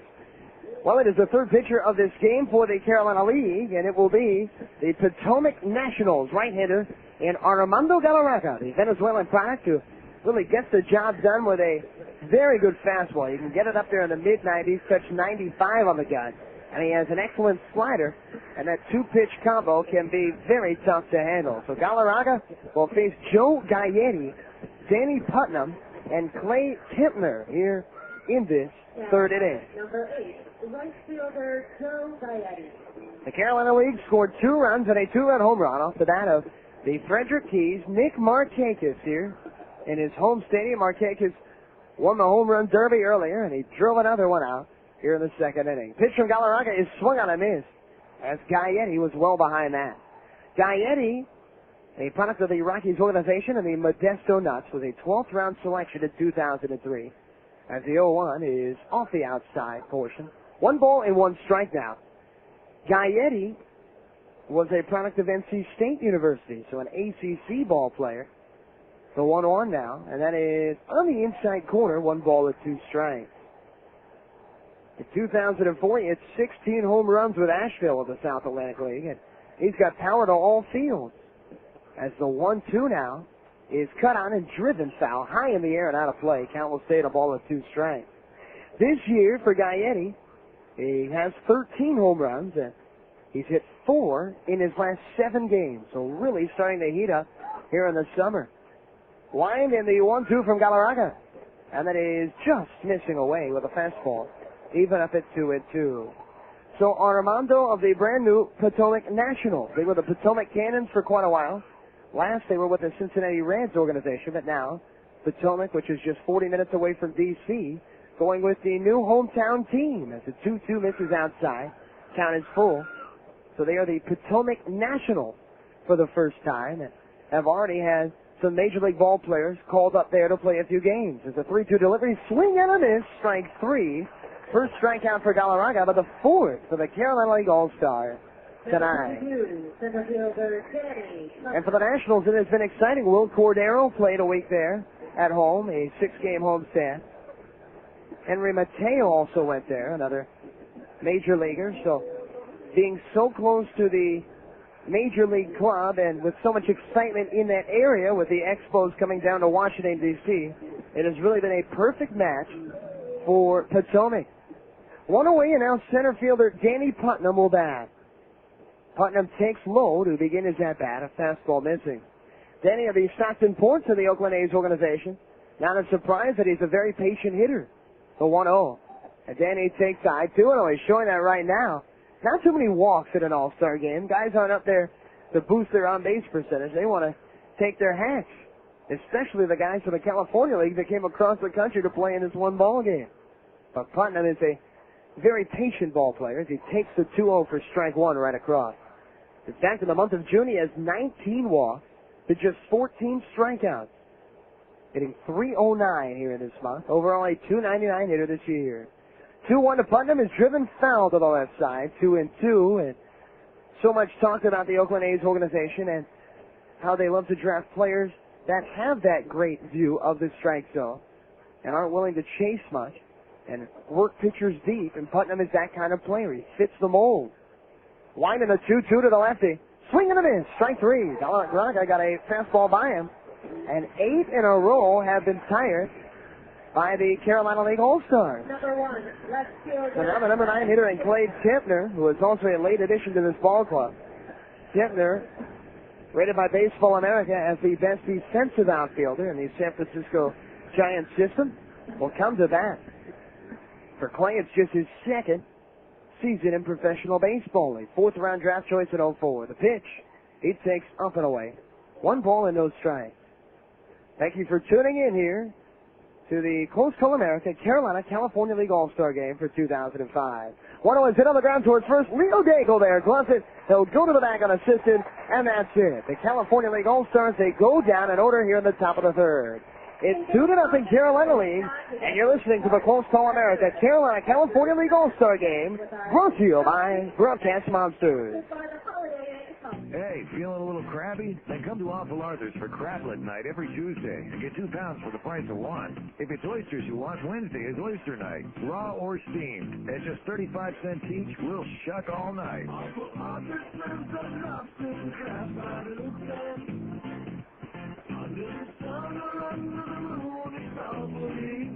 Awful Arthur's at Tower Shopping Center or Historic Market Square, downtown. Hi.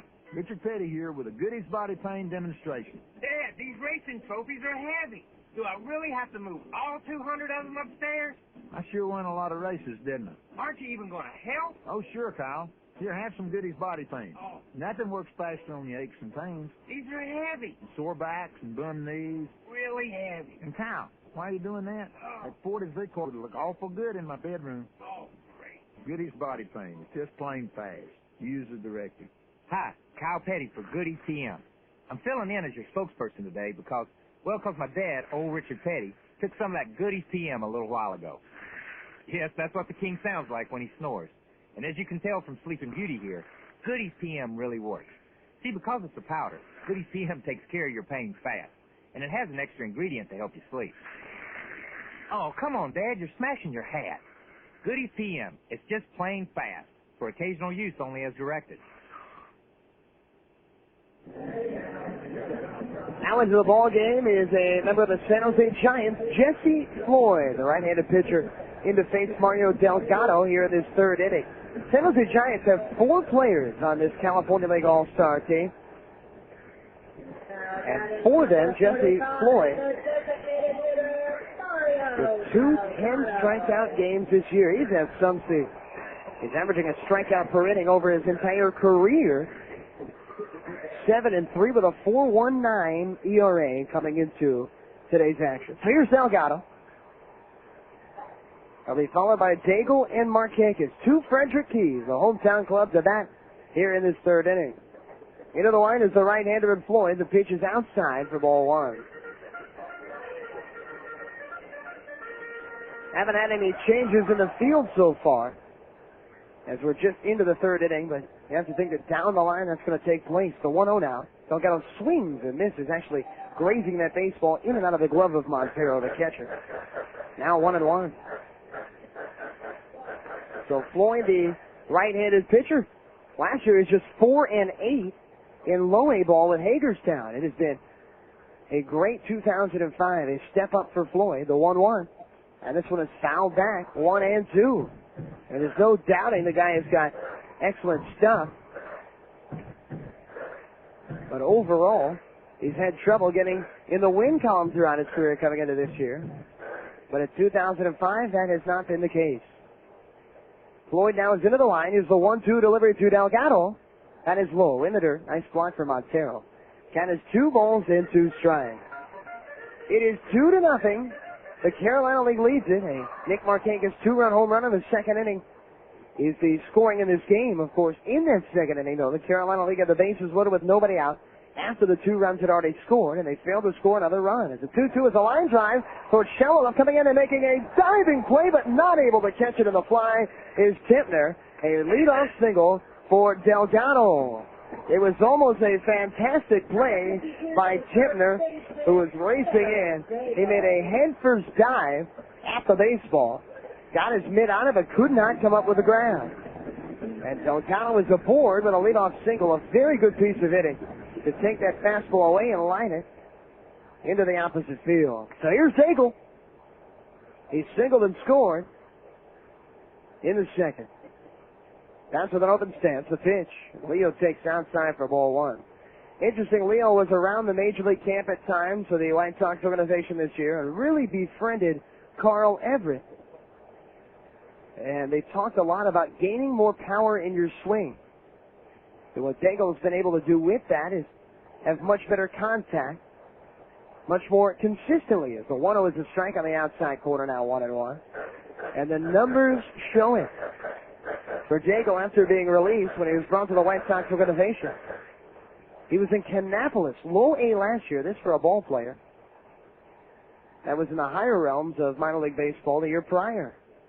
1-1 delivery now. Breaking ball and it's driven high in the air, deep to center field. Putnam is back. He's still back. He's going to have room, and he makes the catch.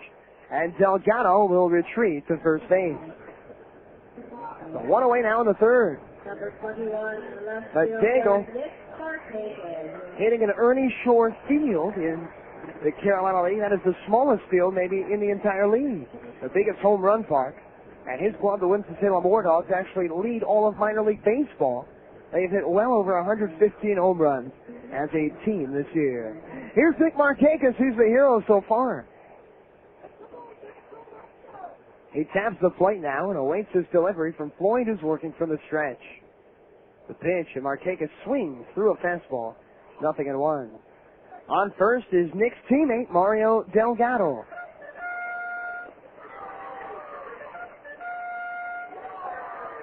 It would be interesting to poll general managers around. Almost everybody wanted to have this ball player on their squad. He was the 4th overall selection of the draft a few years back. As the 0-1 is lined into the screen now, 0-2. And the big question is, would you have Markakis as an outfielder and a power hitter, or would you have him as a left-handed pitcher? Nick can throw it around 92, 93 miles per hour, and that's from the left side. And he has a very good breaking ball. So it was quite a debate in the Orioles organization in which role to play him. 0-2 now to Nick. He takes in the dirt. 1 ball and 2 strikes. Montero, good job. That ball bounced about 3 feet in front of home plate. And Montero was out to block it.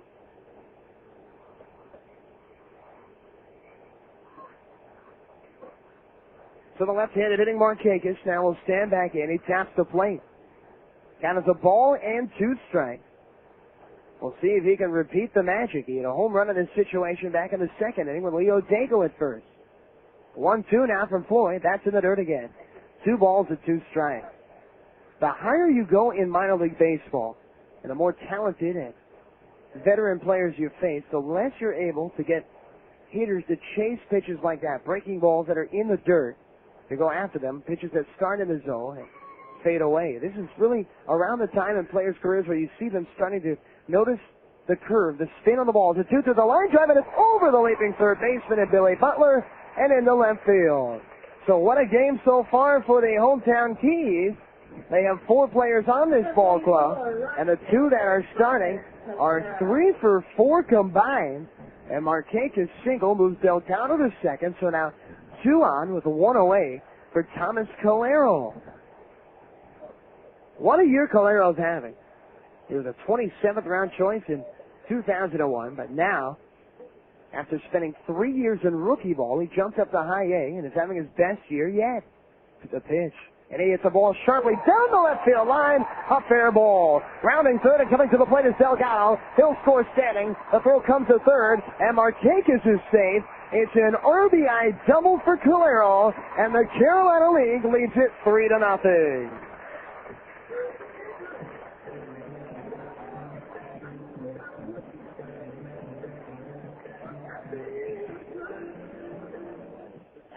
just one away, still runners at second and third.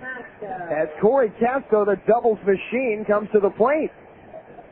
And the infield will come in for the California League as the Carolina League without 3 runs on 7 hits so far tonight. Line in the pitch from Floyd to Castro, and he tips it into the mid of Montero, the catcher. 0-1.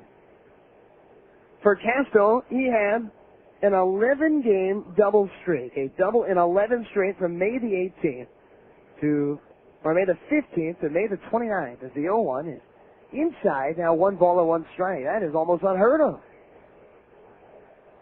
So a lot of times you hear people talking about gap-to-gap hitters, and when they mention that with Corey Castro, it is no lie. Now the 1-1 delivery to Corey, and he takes low and away, 2 balls and a strike. Carolina League had 4 hits in a row in the second inning. 5 straight reached in that inning in the 2-run frame. Now 3 of the last 4 have reached, as the 2-1 is a changeup missing outside. 3 balls and a strike. A walk isn't the end of the world here. First base is open, and the catcher, Jared Santalamacchia, is on deck. California League would try to set things up for a double play opportunity. Floyd now with a 3-1 to Castro. Fastball and a big cut is hit in and out of the mid of Montero. So the count is now full. And with that 3-1 count, Floyd, he went right after Castro. So the Carolina League had a chance at a huge inning in the bottom of the second inning. They stranded the bases full. Now looking for the big inning here to blow the game open a bit. They already lead it by 3, have runners at second and third with just 1 away. The important payoff pitch to Castro is driven high in the air and foul out of play. And the count remains full as that one was driven out to the left side.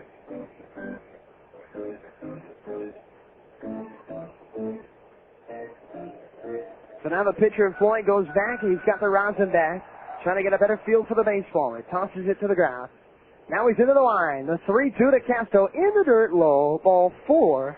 And the bases are now loaded for a second consecutive inning for the Carolina League.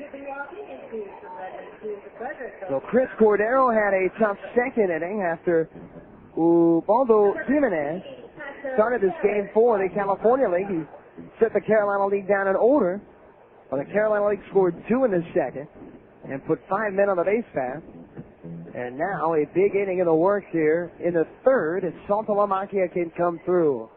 Infield playing at double play depth as Floyd for the windup now deals with Santalamacchia of a ground ball to second. Kendall for 1, the throw to first, 2, a double play. Just what the doctor ordered. Kendrick to Wood to Howie.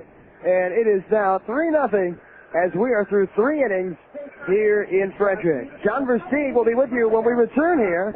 You're listening to the Close Call America Carolina-California League All-Star Game, brought to you by Broadcast Monsters. We do our best to avoid it, to find relief from it. But pain is a constant companion for some people. If you or someone you love requires treatment for pain, choose Rehabilitation Associates of Central Virginia, the area's leading physical therapy provider. They offer physical therapy treatment in sports medicine and orthopedics, total joint replacement, foot and ankle rehabilitation, inner ear balance problems, and neck and back dysfunction. Call 434-528-1848 or learn more on the web at racva.com. You don't have to live with the constant aching resulting from injury, arthritis, connective tissue disease, a post-operative condition, joint replacement, or other reasons. Get help from Rehabilitation Associates of Central Virginia, with locations in Lynchburg, Appomattox, Forest, Brookneal, Hertz, Manellison, and in Bedford, just off Main Street. Tell your doctor you choose RACV for the high-quality physical therapy you deserve. Okay, I'm in the studio with Hank Haney from ESPN Golf Schools, presented by Lexus. Hello. And this is Hank's Helpline. Caller number 1. Hey, Hank. Talk to me. Downhill line, 140 out, crosswind, and I'm a 20. Okay, choke down the 6-iron, ball back in your stance, and run it up. Okay, hold on. ESPN Golf Schools Beginner Tour and Free Club Tour. It's fundamentals from ESPN. Enroll now and get cutting-edge clubs from Nike Golf free. Go to ESPNGolfSchools.com. Get a city schedule and get swinging. Woo, I'm dancing. Thanks, Hank. All right.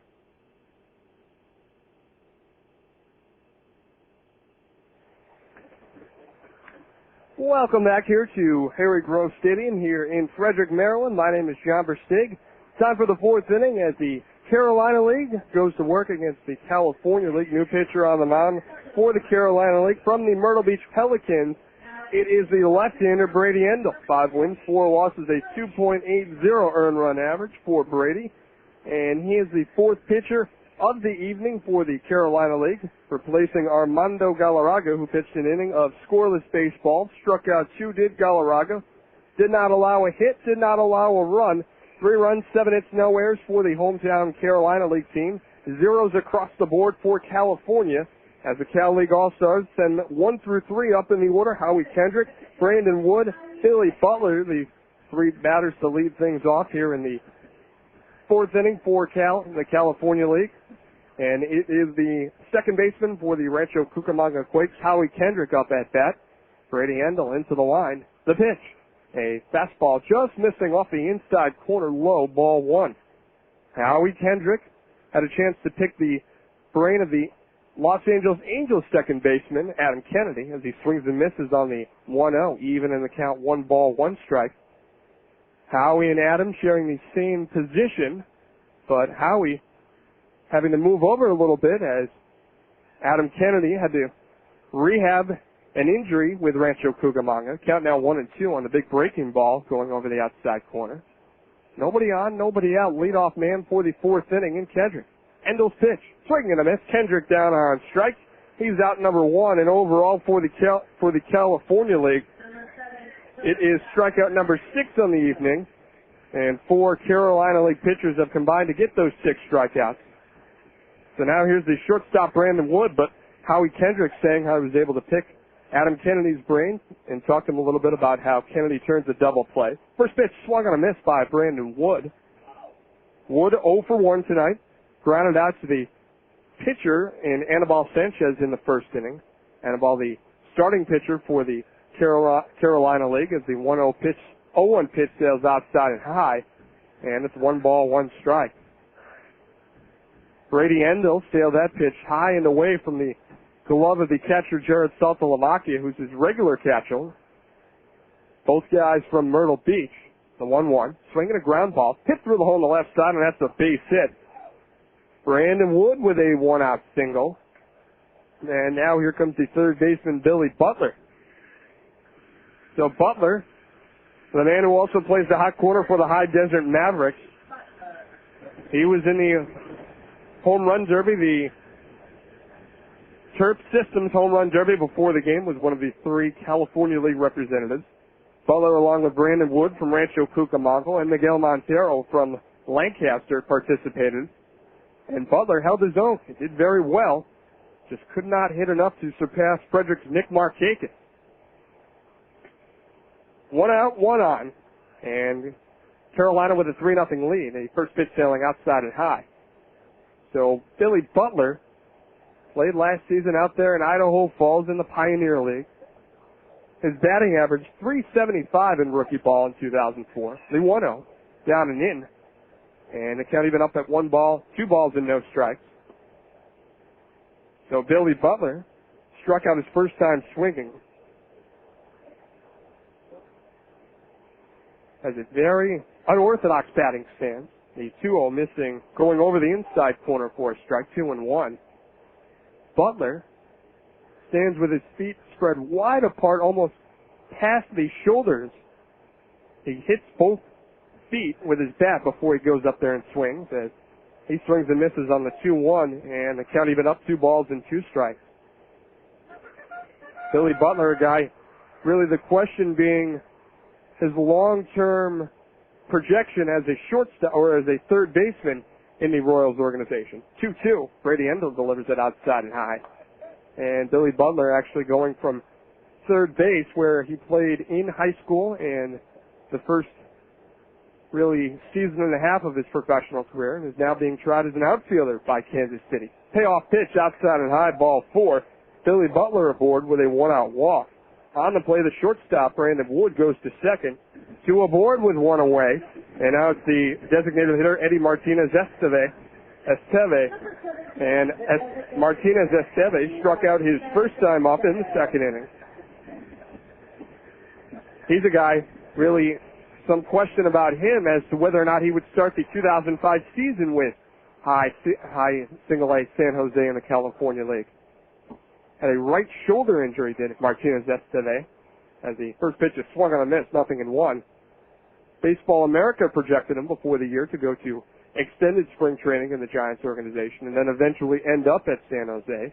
Talking with Eddie before the game today, he assured me his shoulder's fine, and he started the season with San Jose. The 0-1 pitch, Freddie Endo delivers in the dirt low, and it's 1 ball, 1 strike. Endo, a guy really developing into a steal for this organization, the Atlanta Braves.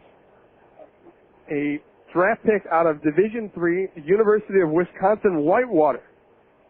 Led that team to the Division III World Series last year. They won one. Big swing and a miss on the pitch down and in to Martinez Esteve. And the count now 1-2. 2 on, 1 out here in the 4th inning. The Carolina League All-Stars leading the California League All-Stars 3-0. The 1-out single by Brandon Wood, the only hit for the California League in this game. As the pitch gets in the dirt and skips behind the catcher, Jared Satholamakia. The wild pitch allows Brandon Wood to go to third base, Billy Butler to go to second. And now, for the first time all evening, the California League All-Stars with 2 runners in scoring position. Brady Endo, really the first Carolina League pitcher that has run into any sort of trouble. Aníbal Sánchez of the Wilmington Blue Rocks, Robert Hagewood of the Winston-Salem Warthogs, and Armando Galarrago of the Potomac Nationals all pitched scoreless innings. And each guy struck out at least 1.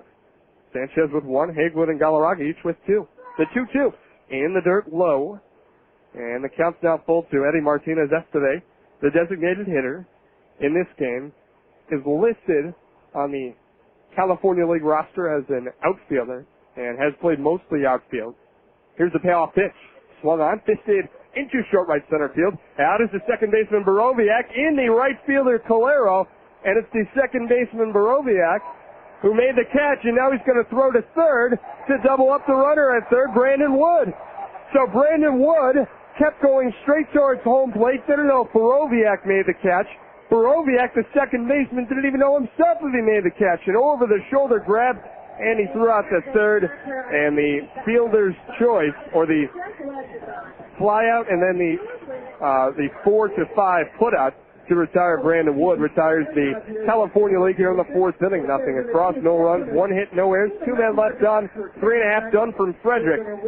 It's still 3-0 in favor of the Carolina League as you're listening to the Close Call America Carolina California League All-Star Game, brought to you by Broadcast Monsters.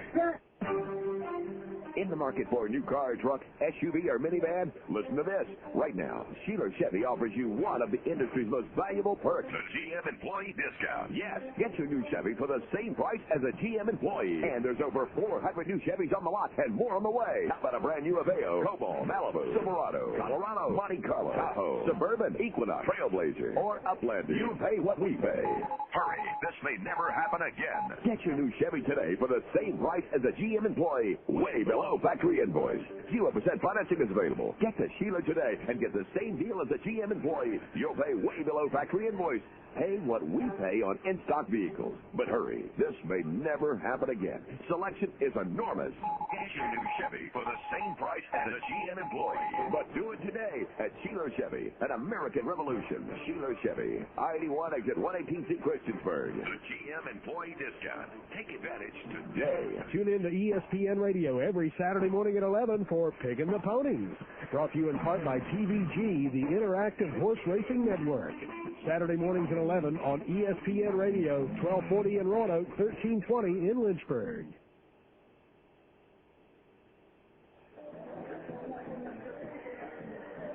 Welcome back here, bottom half of the 4th inning, and a new pitcher for the California League.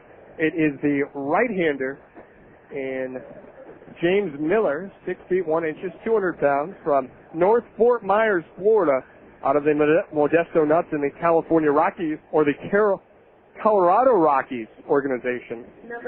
And so James Miller relieves Jesse Floyd from the San Jose Giants, who gave up a run on 3 hits in the 3rd inning. And here in this fourth inning for the Carolina League All-Stars, it is the second baseman, Zach Borowiak, who made that outstanding over-the-shoulder catch to end the top half of the fourth inning. So it's 9-1-2 due up for the Carolina League. And Carolina enjoying a 3-0 lead over the California League. So it's Borowiak in his pristine white Blue Rocks home jersey up there at the plate. And the first pitch, James Miller delivers it, and it's outside and high. 1 ball, no strikes to count. Borowiak coming into today's game, 254 at the All-Star break. 4 home runs, 32 RBIs for the Red Sox High A affiliate.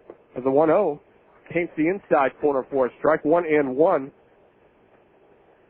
Borowiak, a guy playing on really one of the more, as the pitch is fouled back behind home plate, 1-2. Borowiak playing on really one of the more poor, the Carolina teams with one of the more poor records in the Wilmington Blue Rocks. So Wilmington finishing near the bottom of the Carolina League Northern Division at the All-Star break. Count now 1-2. Miller's pitch. It's swung on a miss. Borowiak down on strikes. A fastball just going over the outer half of home plate. Had a little bit of tailing movement on it. Did that fastball by the right-hander and James Miller. So Borowiak is out number 1 here in the fourth. Now it brings up the center fielder in Bobby Kingsbury. Kingsbury 0 for 2, struck out and flew out.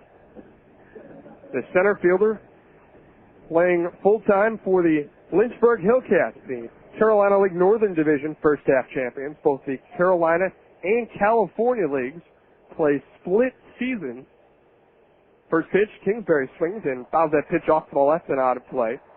So the Lynchburg Hillcats Kingsbury's team does not have to worry about the playoffs. They are already in. 0-1 the count. 3-0 in favor of the Carolina League All-Stars. We're here in Frederick, Maryland. The 0-1 pitch by Miller, and it misses down and away. 1 ball, 1 strike to count. Now, Bobby Kingsbury, a guy that really had one of the more interesting stories in playing for Greece in the 2004 Olympics. He looks at a pitch over the outer half of home plate, so the left-handed hitting center fielder, down in the count 1-2. His grandmother was born on the island of Evia, off the coast of Greece, so he had to go through a process to prove his citizenship in Greece. Pitch goes down and in, and it's 2 balls and 2 strikes to count. He's from Cleveland, is Kingsbury. So he had to get the documents of grandparents and brought them really to the processing center where he was proven a dual citizen of both the United States and Greece as the pitch is fouled back off to the left and out of play. So the count 2 balls and 2 strikes. And really what a great story for that Greek national team. They were able to field the team and compete in Athens in the 2004 Summer Olympics. You remember they held open tryouts about 70 miles east of here in Baltimore. The 2-2, low and away. So now the count's full, 3 balls and 2 strikes. Kingsbury up at the plate. Peter Angelos of Greek descent held an open tryout at Oriole Park at Camden Yards. Really everyone from your average electrician to computer programmers. 3-2, swung on it and belted into right center field. That drops for an extra base hit. Kingsbury rounds first, and he pulls up at second with a stand-up one-out double here in the fourth inning. And the Carolina League All-Stars, already with a 3-0 lead, now have another runner in scoring position. So it brings up the shortstop, Robert Valito. Peter Angelos held open tryouts, and they had really guys who hadn't even picked up a baseball bat or glove in a number of years, going out and trying out, thinking they could be on the All-Star or on the Greek national team. But Bobby Kingsbury, a guy that actually made the cut and played over there last August in Athens. Robert Valito, the shortstop for Winston-Salem. Carolina League shortstop watches a strike by the pitcher for the California League All-Stars in James Miller. 0-1 to count. And if you think about that, really that story of the Greek national team, they lost their coach almost about halfway through the process of preparing for the season as the pitch goes low and away. 1 ball, 1 strike to Robert Valito. Rob Dirksen, who was an Oriole scout, passed away. He died of a heart attack at the age of 44. He was in charge of putting together the team. 1-1 pitch to Valito over the outside corner strike, 1-2. And so he had his 10-year-old son go over and was really a part of putting that Greek national team together. 1-2 the count. 1 on, 1 out here in the bottom of the 4th inning. Here's the pitch. Ubaldo watches one go low and away. The right-handed hurler for the Modesto Nuts and the California League All-Star, James Miller, nibbling over that outside corner trying to get a called strike to Robert Valito, the right-handed batter. Miller set chest high. Here's the 2-2. And a slight foul up that first base line into the Carolina League dugout. And it looks like a couple of guys just kind of getting out of the way of that one. A little underhanded flip, putting that baseball that was hit into the Carolina League dugout, just rolling it down over that little cement top of the dugout here at Harry Grove Stadium. That going to one of the fans sitting in the first row of seats down that first base side. 2-2, check swing. It goes off the glove of the catcher Montero to the backstop, and on the play the runner goes to third. A wild pitch sends Kingsbury up to third, 90 feet away from scoring the 4th run of the game. It's 3-0 in favor of the Carolina League All-Stars. Glad you could be aboard here on the Close Call America Carolina California League All-Star game. It's been a fun couple of days here at Harry Grove Stadium and here in Frederick. Frederick, Maryland, about an hour and 10 minutes west of the Baltimore area. Payoff pitch. Valito swings and misses. He's down on strikes. Out number 2 in this 4th inning. And for California League pitchers tonight, it is strikeout number 4. Brings up the designated hitter in Mario Delgado. Ubaldo Jimenez, the starter for the California League All-Stars, also from this Modesto Nuts team, struck out 2 in his 1 inning of work, and now his teammate James Miller has another strikeout. The first pitch, Mario Delgado fouls that one right into the Carolina League dugout again. So the hometown boy, the Frederick Keys designated hitter, is endangering some of his teammates in that first base side. A couple of guys now are on their toes as the count is 0-1. 3-0 in favor of the Carolina League All-Stars. Miller with a step. 0-1 and swung on and belted into center field. That falls on one hop for a base hit. It's an RBI single. Bobby Kingsbury scores. Mario Delgado's got himself a ribby, and it's 4-0 in favor of the home team. So what a night. It's turned out to be a very nice night for some baseball. The Carolina League All-Stars, a lot of the players, these home fans here in Frederick have seen throughout the 2005 season, are really taking it to the California League All-Stars, who flew all of them, 3,000 miles plus to get here to the East Coast. Leo Daigle, the first baseman, takes a strike over the outer half. Daigle singled and scored on the 2-run home run by Nick Markakis in the second. Leo also flying out in the third. At bat number 3 here in the 4th. The 0-1, it's waved on a miss. And it's 0-2. Leo Daigle, a 6-year minor league free agent before 2005 began. He was with the Chicago White Sox, had the chance to go elsewhere, but signed with Chicago again. 0-2, just missing off the corner, a little bit high over the knees. And it's 1 ball, 2 strikes. But Leo Daigle, he told me before the game today, he said, really, you got to go where you have the chance to play, and I felt Chicago, the White Sox, would give me that chance. 1-2, swung on a miss, and the Winston-Salem Warthogs first baseman is down on strikes. James Miller strikes out the side, but in between those strikeouts, gives up a run on 2 hits with no errors and 1 man left on. We're through 4. It's 4-0 in favor of the Carolina League, and you're listening to the Close Call America Carolina California League All-Star Game, brought to you by Broadcast Monsters. In the heart of Amherst County, golfing legend Sam Snead has left his legacy. Poplar Grove, Sam's last design, is one of Virginia's premier courses, featuring all of Sam's signature characteristics. No 2 holes are the same, and with GPS navigation on your cart, you can see your exact yardages on every shot. For a limited time only, weekday rates, including cart, are $40, $50 on weekends. Poplar Grove is prepared to host your corporate outing or charity golf event. Call Samantha for more details at 946-9933 or visit Poplar Grove ValPackGolf.com. Whether you're a sports fan looking to save on your next ball game or a movie lover looking forward to the latest flick, the Valpak Blue Envelope is just the ticket. With Valpak coupons, you can rent music videos for a song, go to a water park without getting soaked, or go bowling and still have money to spare. No matter what you and your family love to do for fun, you'll have a blast finding new ways to save in the Blue Envelope. So next time the Blue Envelope arrives at your door, remember, discovering all the ways you can save on having a good time is half the fun. Valpak, there's something in it for you. If you'd like to trim the cost of a haircut or lower the weight of your fitness club dues, you'll love the healthy savings you'll find inside the Valpak Blue Envelope. With Valpak coupons, you can chop the cost of karate lessons, lower the financial impact of aerobics classes, or file down the price of manicures. No matter how you and your family love to pamper yourselves, you're likely to find coupons that take care of you inside the Valpak Blue Envelope. From fine food to family fun, you'll find savings for everything you need to buy or love to do. Valpak can help you look and feel great. Valpak, there's something in it for you.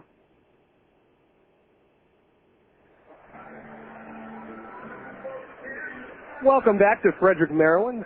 John Versteeg, glad that you're aboard for our exclusive coverage of the Close Call America Carolina-California League All-Star Game. It's 4-0 in favor of the Carolina League. New pitcher on the mound.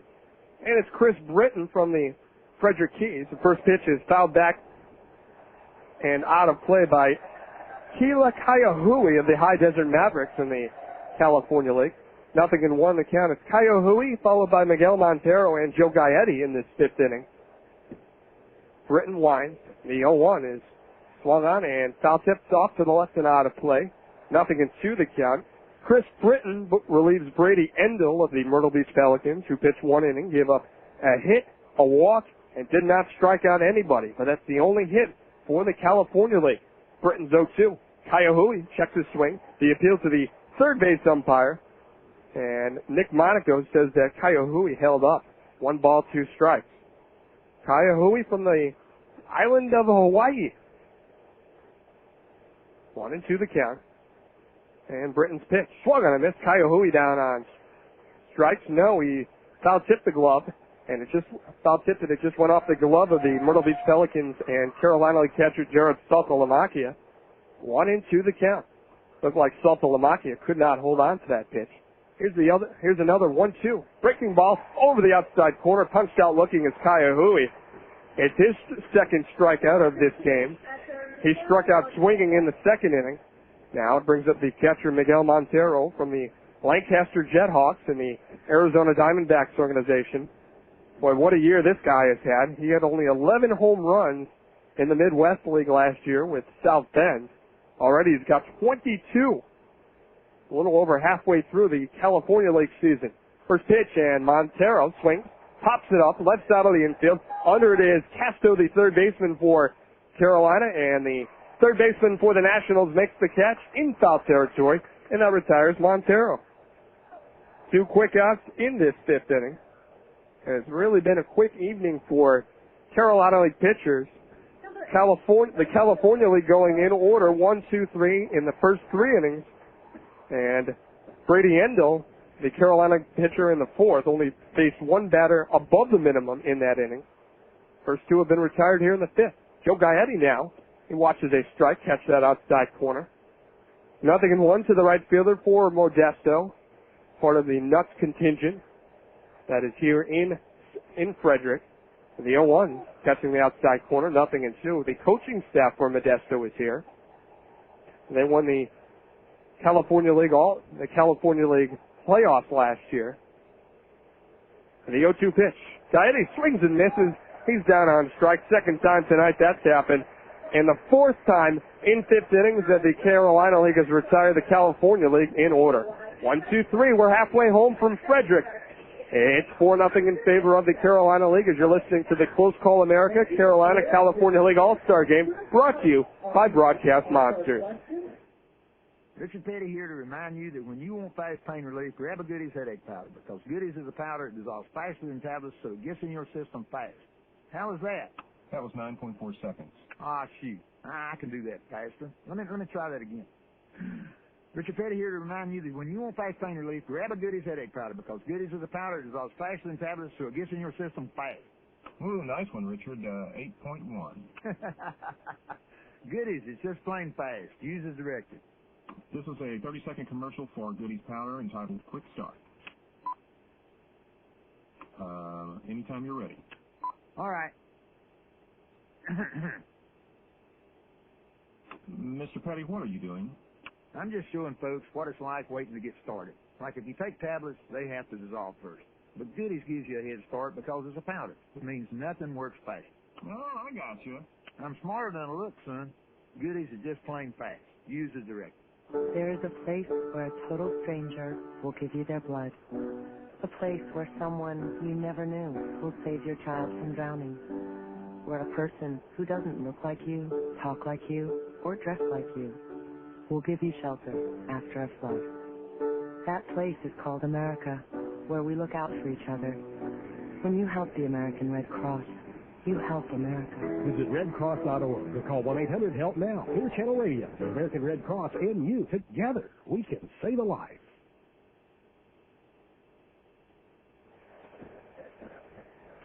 Bottom half of inning number 5. You're listening to the Close Call America, California, Carolina League All-Star Game, brought to you by Broadcast Monsters. My name is John Versteeg, and for the Carolina League, they're up 4-0, and a new pitcher for the California League, one of 10 pitchers that California League All-Star manager Stu Cole is carrying. It's Gene Machi from the Visalia Oaks, and Machi, pitching from the Devil Rays organization, the sole All-Star representative for Visalia, standing 6 feet and 170 pounds out there on the mound from El Tigre, Venezuela. Gene with the long black sleeves under his gray Visalia uniform, facing Nick Markakis to lead off for the Carolina League, and the Frederick left fielder watches a ball go low and away. Markakis, Thomas Calero, and Corey Casto in this 5th inning. Here's the 1-0 pitch, and Markakis swings, belts this pitch to center field. Back in the ball is Putnam. He looks up. That ball sails out of here. The second home run of the game for the hometown kid, Nick Markakis. He had a 2-run shot in the 2nd inning and leads off the 5th inning here with a solo home run. So Nick Markakis gives the Frederick Tees, or gives the Carolina League a 5-0 lead. Markakis perfect on the evening. 3 for 3, 2 home runs, and a single for his efforts. And now it's the right fielder, Thomas Calero. Calero from the Winston-Salem Warthogs. Machi's pitch, missing down and in. And it's 1 ball, no strikes for the count. Calero, a single and a double on the festivities this evening. Here's the 1-0. He swings, fouls the pitch. Look out, just to the left of the dugout on the 3rd base side. And that one going about 3 rows up. A little sharply hit ground ball that just bounced off one of the bright orange fold-away seats here at Harry Grove Stadium. 1-1, swing and a miss by Calero. Down in the count is Thomas at 1-2. Calero, one of the 4 outfielders on this roster for the Carolina League. He swings and misses on the 1-2, breaking ball low and away. And he's down on strikes for the first time tonight. 1 out in the 5th inning. And the only outfielder who has not played for the Carolina League is Adam Boovie of the Lynchburg Hillcats. So Boovie going to get his chance shortly. Should be interesting to see who Carolina League manager Bien Figueroa takes out of the game. Whether it's the right fielder Calero. Not going to take the left fielder Nick Markakis out. No doubt about that. A first pitch to Corey Casto, the 3rd baseman. Goes over the outside corner for a strike. All that leaves is the center fielder Bobby Kingsbury, who's played very well. 0-1 pitch, swinging a ground ball. Tap to the shortstop Brandon Wood. He bobbles, recovers, throws to first, and gets out Casto. A 6-3 put out almost in air by the shortstop for the Rancho Cucamonga Quake. Wood recovering, and now it's the catcher Jared Saltalamacchia of the Myrtle Beach Pelicans in the Carolina League. And the manager in Stu Cole going out to the mound, and he's going to take out the pitcher, Gene Machi. So Machi departs after 1/3 of an inning, and you knew that Stu Cole was going to take out a pitcher in the middle of an inning in this game because he is carrying 10 pitchers. So we will go ahead and take a quick 30-second break, come back and tell you about the new pitcher after this. 2 outs in the bottom of the 5th inning, and we're back after this. You're listening to the Close Call America Carolina California League All-Star Game, brought to you by Broadcast Monster.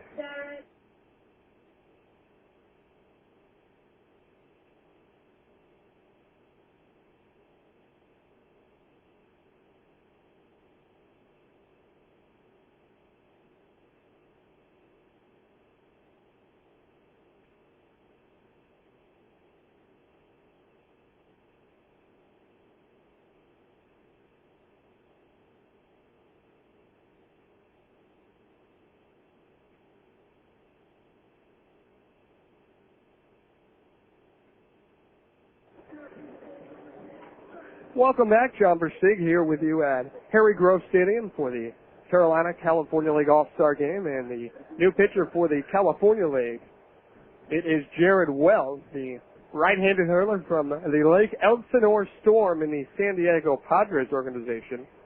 Jared Wells, 9 wins, 2 losses, a 3.39 earned run average, and a guy with 15 starts has given up 89 hits in 90 and a third innings pitched. So he's a guy averages a little under a hit an inning, and he relieves Gene Machi, who pitches 2/3 of an inning, gives up a solo home run to Nick Markakis. So with 2 outs here in the bottom half of the 5th, and the hometown Carolina League All-Stars leading 5-0. 5 runs, 10 hits for Carolina. No runs, just 1 hit for California. So here is Salta Lamacchia, switch hitter, batting left-handed. Right-hander Wells hurls, and it goes down and in. So the count 1 ball, no strike. Salta Lamacchia with a quick step out of the batter's box, now back in. Wells works quickly. 1-0 pitch, swinging a fly ball, wafted into short left center field, coming on and diving, not making the catch is Clay Tipner. Oh man, that one hit his glove, bounced out, and really a valiant effort by the San Jose Giants left fielder, and Jared Salta Lamacchia quickly has himself a 2-out hit. Only inning of this game in which the Carolina League has not scored a run came in the 1st inning. Ever since then, the Carolina League tacking on at least 1 run. It's been 1 run each of the last 3 innings. We're here in the 5th. And the Carolina League leading 5-0 over the California League. Zach Borowiak, the second baseman, up there. And the first pitch sails down and away. So the right-handed hurler, Jared Wells, the 6th pitcher used by the California League pitching staff, as the pitch was outside and high. Zach Borowiak with a 2-ball, no strike count. He popped out in his first at-bat, struck out his last time up. 2-0, he rips that one through the hole on the left side, and that's a base hit. So it's a 2-out single on the play. Salta Lamacchia moves up to second base. He had a single with 2 outs as well. And so now there are runners on at 1st and 2nd with 2 outs. And now the top of the order in Bobby Kingsbury. Kingsbury, nice to see that he's getting back into the swing of things. Adam told you earlier in the broadcast how Kingsbury really missed most of the last 2 weeks with the Lynchburg Hellcats because he got hit by a pitch on the elbow against the Myrtle Beach Pelicans. Bobby Kingsbury, really a speedy center fielder. He's up there at the plate, watches a pitch go off the inside part of the plate, belt tied. 1 ball, no strike. The most damage that Kingsbury did on the evening for the Carolina League came in his last at-bat. He doubled and scored a run as he hits the 1-0 pitch into right center field for a base hit. They're going to wave home Salta Lamacchia. He scores. Borowiak to third, and the Carolina League All-Stars now enjoy a 6-0 lead. Bobby Kingsbury with his first RBI of the evening, and the inning continues. It was started by a solo home run off the bat of Nick Markakis, the Frederick Hughes left fielder. And it's gone all the way to the top of the order in Robert Valito. The 7th batter of the inning to come to bat for the Carolina League All-Stars. 6 runs, 13 hits. Well, they did say that the Carolina League was a pitching league, and the California League has been a hitting league. So far, half of that's been true, as now a pinch hitter comes up to bat. It's Chris De La Cruz of the Kinston Indians to bat for Robert Valito. And the pitch by Wells goes high and tight. 1 ball, no strikes the count. So, Chris De La Cruz, a switch hitter up there, batting left-handed. Right-hander Wells deals the 1-0, and it's hit through the right side. That's another base hit. On the plate, trotting home is Borowiak. Kingsbury goes to second. It's another RBI in the inning, the 7th batter of the inning. And now the Carolina League All-Stars are really just pouring it on. A 3-run 5th inning, and they lead 7-0. Big applause for another hometown boy, and that's Robert Valito, or another hometown boy, and that's Mario Delgado. Delgado swings on the first pitch. Frederick Keys DH, shoots that one foul. That goes down the left field line. No balls, 1 strike to count. Mario Delgado, really with a very fluid swing up there at the plate. He's a big guy. Delgado doesn't generate much power from that 220-pound frame of his. Really, it's more in the arms and the hands. The 0-1, he swings and fouls that ball off the glove of the catcher, Miguel Montero. 0-2 the count. You could watch Delgado in batting practice, and he's a guy that really will not twist his hips. Or at least it doesn't seem that way when you watch him from about 10 or 15 feet off to the left. Just reaches out with that swing and hopes the ball predominantly to left field as he swings and misses on the 0-2. Delgado down on strikes. Carolina League down in this 5th inning, but it was a costly one. California League giving up 3 runs in the inning on 5 hits with no errors and 2 men left on. 5 done from here at Harry Grove Stadium. It's 5-0 in favor of the Carolina League, and you're listening to the Close Call America Carolina California League All-Star Game brought to you by Broadcast Monsters. We do our best to avoid it, to find relief from it. The pain is a constant companion for some people. If you or someone you love requires treatment for pain, choose Rehabilitation Associates of Central Virginia, the area's leading physical therapy provider. They offer physical therapy treatment in sports medicine and orthopedics, total joint replacement, foot and ankle rehabilitation, inner ear balance problems, and neck and back dysfunction. Call 434-528-1848 or learn more on the web at racva.com. You don't have to live with constant aching resulting from injury, arthritis, connective tissue disease, a post-operative condition, joint replacement, or other reasons. Get help from Rehabilitation Associates of Central Virginia, with locations in Lynchburg, Appomattox, Forest, Brookneal, Hurt, Manellison, and in Bedford, just off Main Street. Tell your doctor you choose RACV for the high-quality physical therapy you deserve. Talking to Allstate agents Ted Ayers and Kevin Cole can really make a driver feel safe. When you call Ted and Kevin, you get knowledgeable insurance agents who can help. They're in the same phone book as yours. They can tell you if you qualify for discounts or what insurance on a new car will cost. Sure, lots of companies sell insurance, but no one has people like Allstate. Allstate Insurance Company, Northbrook, Illinois. Call Ted Ayers at 774-4222 or Kevin Cole at 375-2757. You're in good hands with Allstate.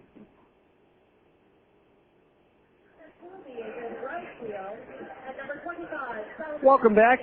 6th inning upon us here in the Close Call America California Carolina League All-Star Game.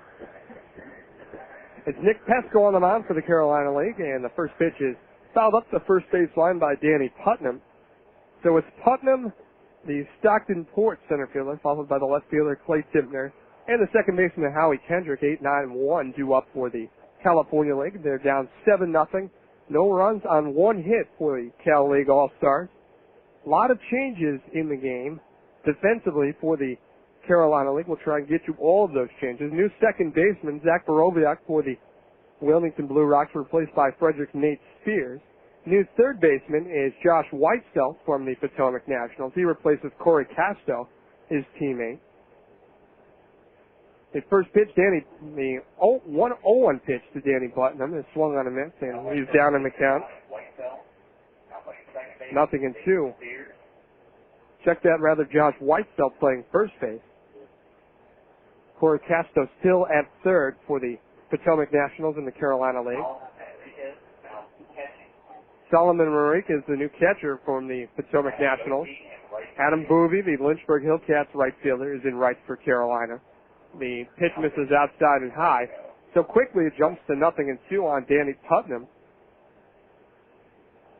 Dan Figueroa, the Carolina League manager, emptying his bench. The two-strike pitch hit on the ground to the new second baseman, Nate Spears. He flits to his left, almost loses his footing, and throws to first, still in time to get the out. Nate Spears with a little bit of rust, might have just caught a little bit of a wet spot in that right side of the infield.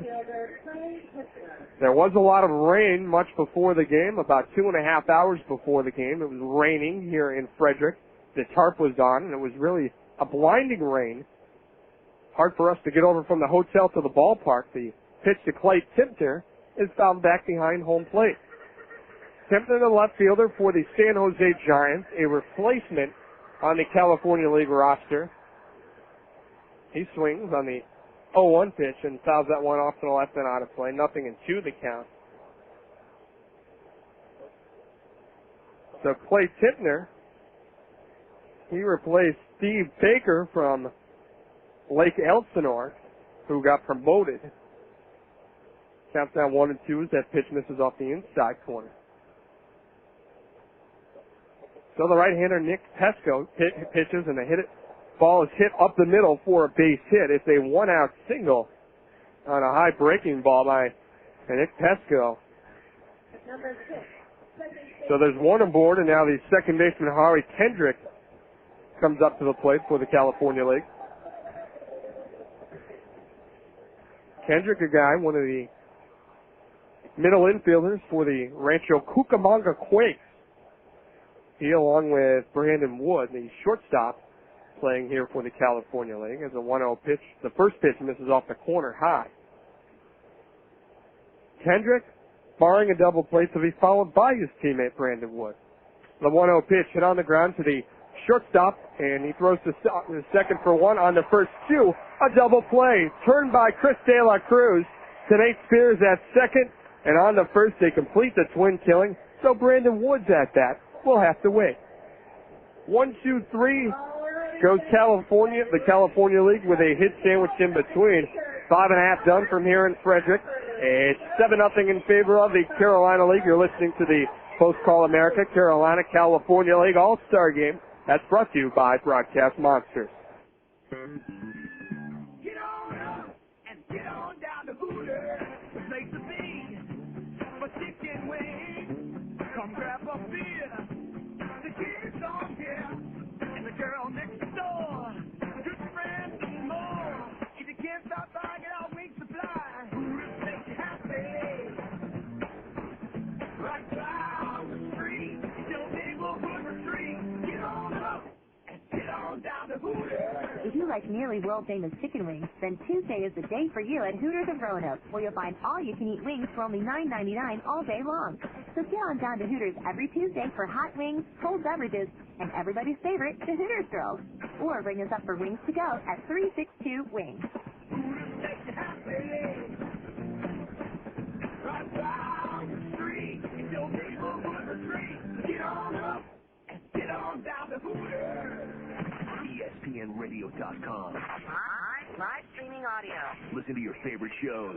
I'm Colin Coward, the affable host. This is The Herd on ESPN Radio. Send an email to your favorite host. You can email me at Dan Patrick Show at ESPNRadio.com. America's #1 sports radio website. We're Mike and Mike in the morning, ESPN Radio and ESPN News. Welcome to the Internet, my friend. How can I help you? At home, at work, anywhere. Log on now to ESPNRadio.com.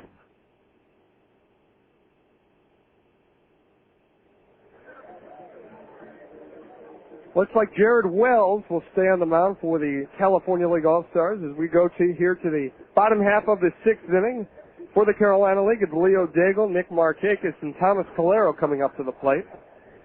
And the Carolina League enjoying a 7-0 lead, absolutely pounding the California League. 7 runs, 14 hits for the Carolina League All-Stars.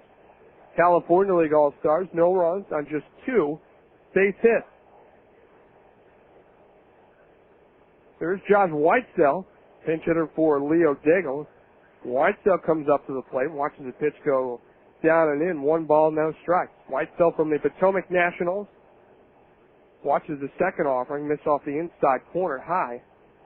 279, his numbers in 2005, 9 home runs, 36 runs batted in. The 2-0 pitch, swing and a miss. And down in the count is Whitesell at 2-1.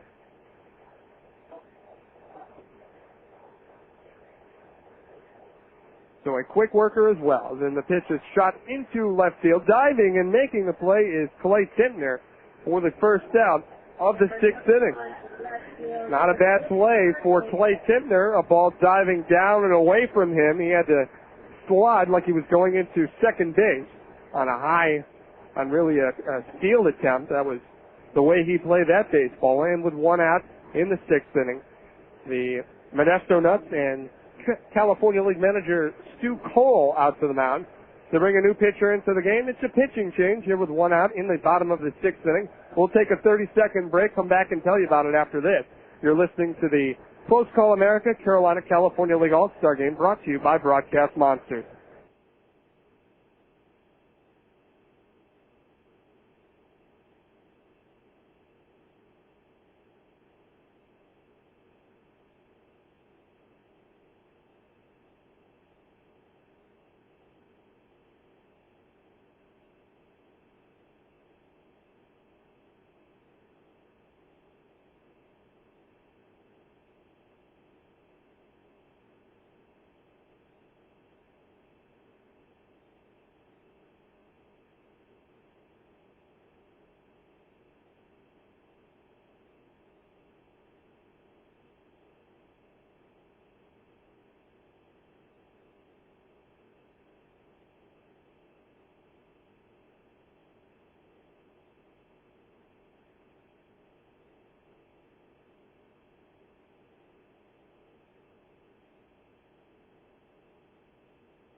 Well, this is the part of the All-Star Game that gets a little tricky for the broadcasters and the newspaper writers, the part where the scorecards get a little bit more messy. New pitcher into the game for the California League. It is Jason McIntosh, a right-hander, or a left-hander from the Inland Empire 66ers and the Seattle Mariners organization. And McIntosh, 3 wins, 6 losses, a 3.98 earned run average, 112 hits in just 97 and a third innings pitched. So his problem is obviously way too many hits per inning. So he will try and get that down in the second half of the season. But here in this Carolina California League All-Star Game, he's just trying to get out the hottest hitters thus far. Nick Markakis, couple of home runs. 1 out in the inning, and Markakis swings for the fences but misses. Down on the count, 0-1. Markakis with a 2-run home run. A solo shot his last time up. A single sandwiched in between those 2 at-bats. 0-1 misses down and away. And for the left-hander, in McIntosh, he is pitching Markakis away, away, away. 1-1 offering. Just going over the outside corner, missing a little bit high. 2-1 to count. Still some clouds overhead here at Harry Grove Stadium. No rain. As the 2-1 pitch is swung on and lifted into left center field. Under it is Danny Putnam, and he makes the catch for the second out in this 6th inning. So hard to believe on an evening in which we had rain, heavy rain 2 hours before the game, and heavy raindrops falling with the first pitch of this game at about 6:58, that this night would turn out to be so picture perfect. A little bit too humid, but really good baseball weather for the players on the field and the fans here at Harry Grove Stadium not complaining. First at-bat of the game for the new right fielder Adam Boovie, and the Lynchburg Hillcats right fielder swings and misses. So Boovie down in the count, 0-1, and here's a guy who just saw his power numbers absolutely skyrocket. Boovie, a guy played at Hickory in the South Atlantic League for the Pirates organization last year. He's down on the count 0-2. Fooled him with an off-speed pitch, did McIntosh. So the count, 0-2. And for Boovie, he's up there with an 0-2 count. Here's the pitch, and it just goes off the corner high. So now the count, 1 ball, 2 strikes. Boovie, 319 at the All-Star break. 11 home runs, 37 runs batted in. Here's the 1-2. That misses outside and high. Boovie drove in over 100 runs last year with Hickory. Deuce is wild in his at-bat. 2 balls, 2 strikes, 2 outs here in the 6th. The pitch, swing and a miss. Boovie down on strikes. And he is the 3rd out in this 6th inning. California League getting the Carolina League All-Stars to go in order. We played 6. It's 7-0 in favor of the Carolina League All-Stars. And you're listening to the Close Call America Carolina California League All-Star Game, brought to you by Broadcast Monsters. On the field, off the court, before it happens, and right as the story unfolds, no one gets you in the game and keeps you there like SportsCenter. Exciting highlights, hard-hitting debates, to unparalleled expert analysis, and award-winning in-depth features. Even Kobe Bryant. It's everything you need to see, hear, and know from the worldwide leader in sports. So bring your sports appetite, because we're bringing our A game. Every Monday through Friday on SportsCenter at 6 Eastern, ESPN. Tune in to ESPN Radio every Saturday morning at 11 for Piggin' the Ponies. Brought to you in part by TVG, the Interactive Horse Racing Network. Saturday mornings at 11 on ESPN Radio, 1240 in Roanoke, 1320 in Lynchburg. Time. None of us have enough. Family obligations, work responsibilities, earning your degree. How will you ever find the time? Liberty University has the answer. Liberty offers associates, bachelor's, master's, and doctoral degrees through distance education. Take classes when you want, where you want. Call Liberty University at 800-424-9595 or visit Liberty EDU for more information or to apply online. Time is short. Don't waste another minute. Call Liberty University today. Hilltop Electric is a proud supporter of Salem Avalanche baseball. Hilltop Electric specializes in residential, commercial, and industrial electrical contracting. From new installation and construction to repairs and rewiring, Hilltop Electric is equipped to meet all your electrical needs in the 21st century. Call Hilltop Electric at 540-890-8003. Hilltop Electric at 8916 Jeters Chapel Road off Route 24 east of Vinton. Hilltop Electric, 890-8003.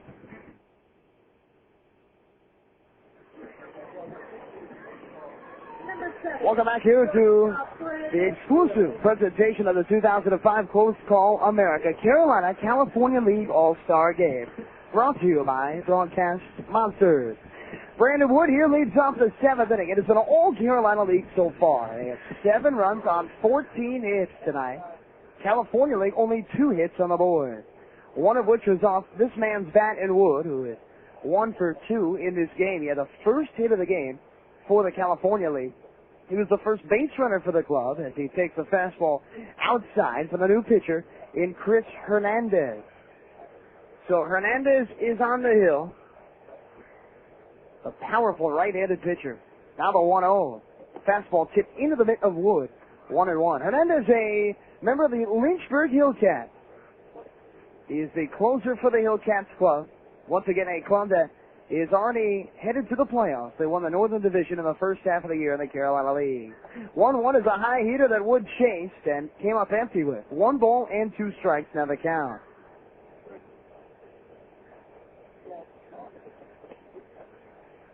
Hernandez gets a sign from his catcher in Manriquez. Here's the 1-2 pitch. Fastball high and away. Now 2 balls and 2 strikes. So we've had some changes in this game here over the last few innings. As Hernandez is ready, the 2-2 to Wood. Breaking ball, and it is swung on and miss, strike 3. So Wood is retired. 1 down, and now the first at-bat for the right-handed hitter in Juan Suriaco. So Juan will bat for Butler. He was in the field at third base in the last inning, and this will be Suriaco's first at-bat of the game. Number 28, Juan Suriaco. So for Suriaco, a member of the Padres organization in the Lake Elsinore store. He'll bat from the right side as Hernandez now deals plateward And Siriaco hits one in the air towards shallow left field. Late break there for Marquez. He comes in and makes a running grab. Nice play to come in there late and make the play after Marquez got a late jump. So Siriaco is retired. A .285 hitter this year, and he is done for. Number 62, Vladimir Valentin. And now we have a pinch hitter in Vladimir Valentin. But Valentin will bat for Martinez Esteve. Valentin in the Mariners organization, he takes a breaking pitch high for ball one. Valentin played in the 2004 Olympics as well, but he did so for the Netherlands. And Valentin is from Willemstad, Curaçao, 1-0 now. And that's a fastball across for strike one. Interesting, 6 major league players have played, or that is, have come from Curaçao before, the most famous of which being Atlanta Braves center fielder and major league home run leader Andrew Jones. The 1-1 is a fastball missing away.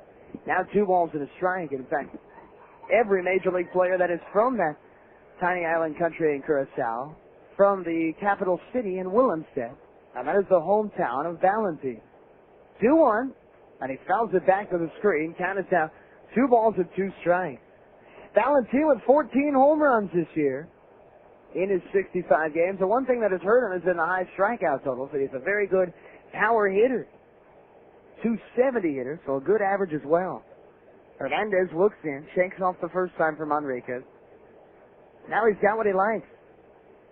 Right-hander with a 2-2 pitch. Breaking ball, that stays high.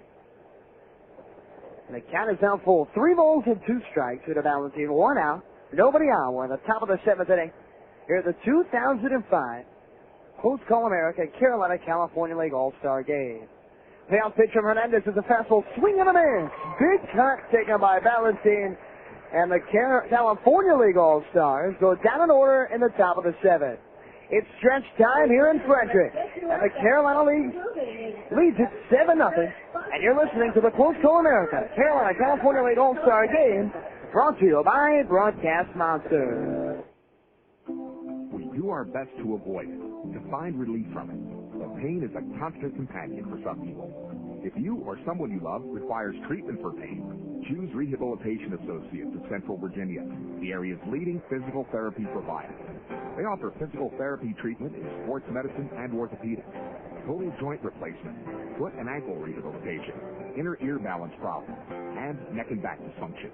Call 434-528-1848 or learn more on the web at racva.com.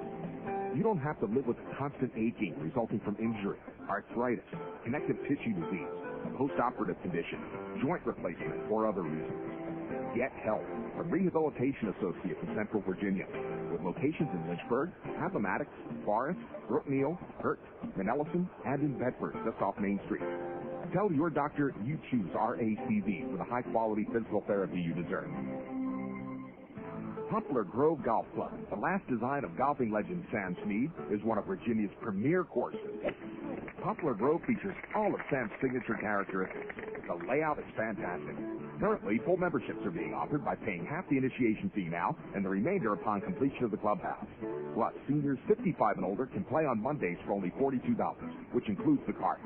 Poplar Grove Golf Club, located in Amherst County, and online at poplargrovegolf.com.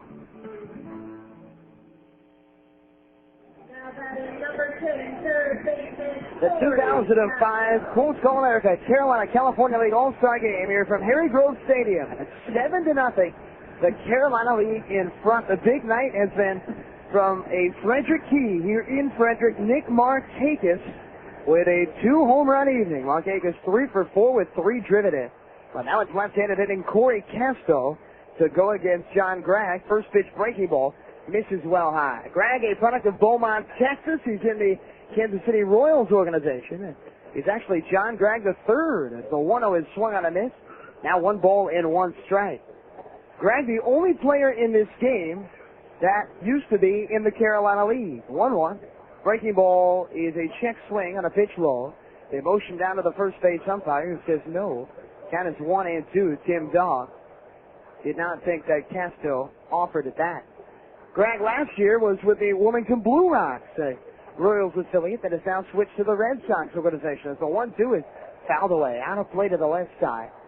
And the count remains a ball and 2 strikes now. Here to Castro will be followed by Solomon Manriquez and Nate Spears.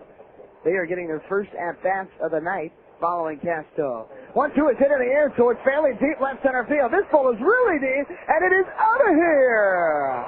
An opposite field home run for Castro, and the Carolina League continues to put it on. It's now 8-0.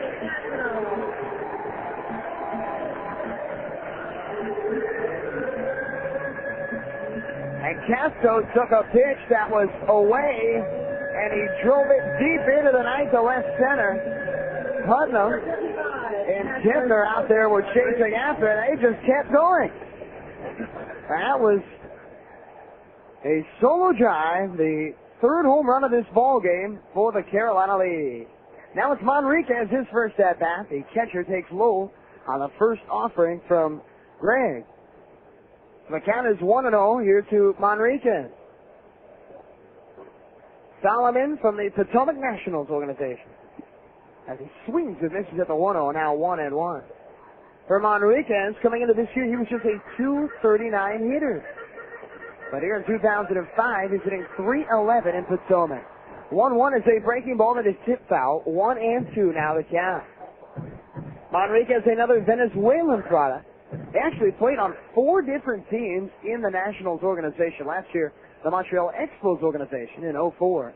1-2 is low, now 2-2, but the second-round pick, the catcher in Eric San Pedro, broke his leg early in the season for the Nationals, and Manriquez was tabbed, and he has done well. Broken that line drive down the third base line, and it's a fair ball. Manriquez will round first and head for second. Here comes the throw from Putnam, and he is safe at the bag. A double here for Manriquez on a broken bat line drive. That bat flew all the way past third base. So when things are going right, things are going right. And the Carolina League now has 16 hits on the evening. So Nate Spears, another Frederick Key, the 4th to have action. Marquez, Delgado, and Spears. And Chris Brennan, who pitched earlier in the game. Spears is an average hitter. The bats average, that is, as the first pitch is driven in the air towards right.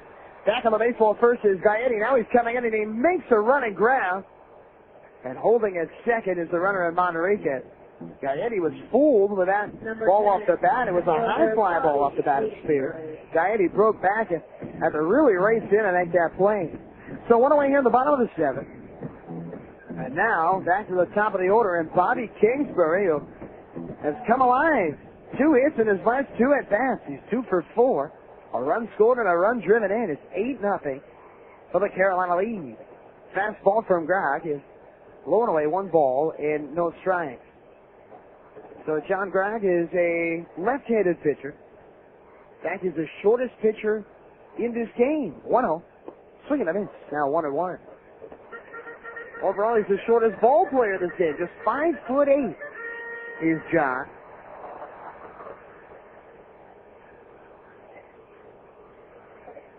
Now the 1-1 delivery to the left-handed hitting Kingsbury. And it's a breaking ball missing low and away. 2 balls and a strike. Greg last year won his last 4 games. As the 2-1 delivery now to Kingsbury is chopped to the right side foul, 2-2, and this year he has been excellent. Greg is 7-2, his ERA right at 4. He's a hot pitcher. As the count is 2 balls and 2 strikes to Kingsbury, with Manriquez at second and 1 down in the 7th. 2-2, line drive, and this one is going to get into right field. Manriquez, the runner at second, and a hold to make sure that was going to get down. So he moved to third, and Kingsbury has himself a hit. What a night for the Carolina League. And Chris De La Cruz, who came in for Robert Valido in the 5th inning, will now bat. Now, De La Cruz has an interesting fact that he can always keep on his ledger. in Rookie League Baseball in the Appalachian League with the Burlington Indians. Burlington now in its 20th year of baseball. De La Cruz, for 1 year, the highest average ever in the history of that club, as the fastball misses away 1-0. He hit .367 as a member of the Burlington Indians in 2002. Greg deals the 1-0. That is low. Now 2 balls with no strikes. So for De La Cruz, he just sputtered a bit offensively going to Lake County in the South Atlantic. He spent 2 years there. He's an all-star in his first year in the Carolina League. As the 2-0 delivery is chopped foul the left side. Count now 2 balls and a strike. Very slick fielding shortstop as well. Really a middle infielder. Plays a lot of second base also for Kinston. 2-1 pitch, fastball, and that is fouled off the end of the bat to the right side. 2-2. So this has been the story all night. Carolina League is knocking on the door. Runners at the corner. Just one away. Already a run in the inning. The 2-2 to De La Cruz is a breaking ball low. And the count is now run full, and we'll see now what Grog issues De La Cruz. On deck is the power-hitting left-hander in Mario Delgado.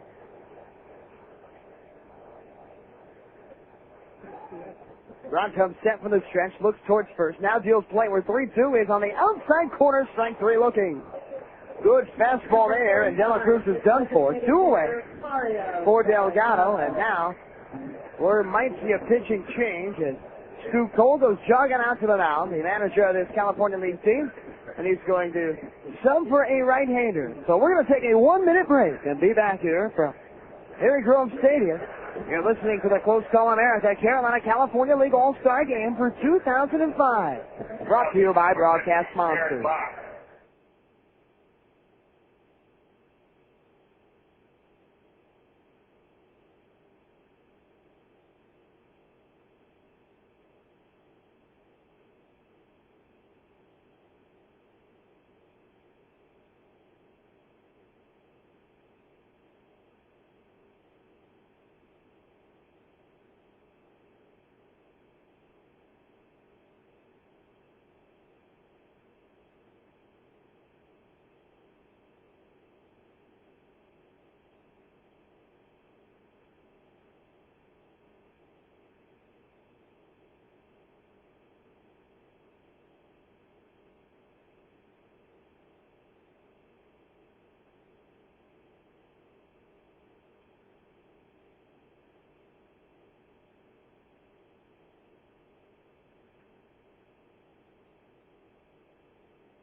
New pitcher is into the game here for the California League. It is right-handed pitcher Garrett Mott.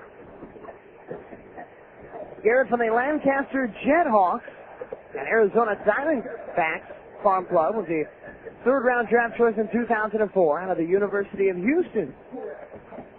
He was actually drafted out of high school by the Twins in the 14th round, held out and ended up, after his collegiate career, being drafted in the 3rd round. So a very good move for Mott, who is now a California League All-Star, trying to get out of this 7th inning without any more damage being done. It's 8-0 Carolina League. We have 2 outs, runners at the corners with Mario Delgado. Delgado, who's had a good night at the plate, 2 for 4 with a run driven in and a run scored. And he will bat here to try to extend the Carolina League's lead. Mott plays with the Jethawks in Lancaster. Boy, they have quite a windy area there in the desert. That is where the club is located. Mott telling me that a lot of times balls hit foul, a crosswind that sometimes can approach between 40 and 50 miles per hour, sometimes can blow foul balls back fair, when almost never happens in baseball. You see the opposite. Balls that start in fair play start foul. So he's here in Frederick now, and he deals playward to Delgado, and that misses outside for ball 1. Mock 3-0 over his last 5 games. Overall, 6-4. His ERA at 4.18. Now the 1-0 to Delgado, and it is chopped foul to the right side, right off the hands of Robert Valito standing on the top stand. That was Valito's first error of this game. Count is 1-1. So the runner at third is Solomon Manriquez, the catcher from Potomac. Bobby Kingsbury, center fielder from Lynchburg, is at first. 1-1 to Delgado, swing and a miss. Nice off-speed delivery there from Mock, and the count is 1-2.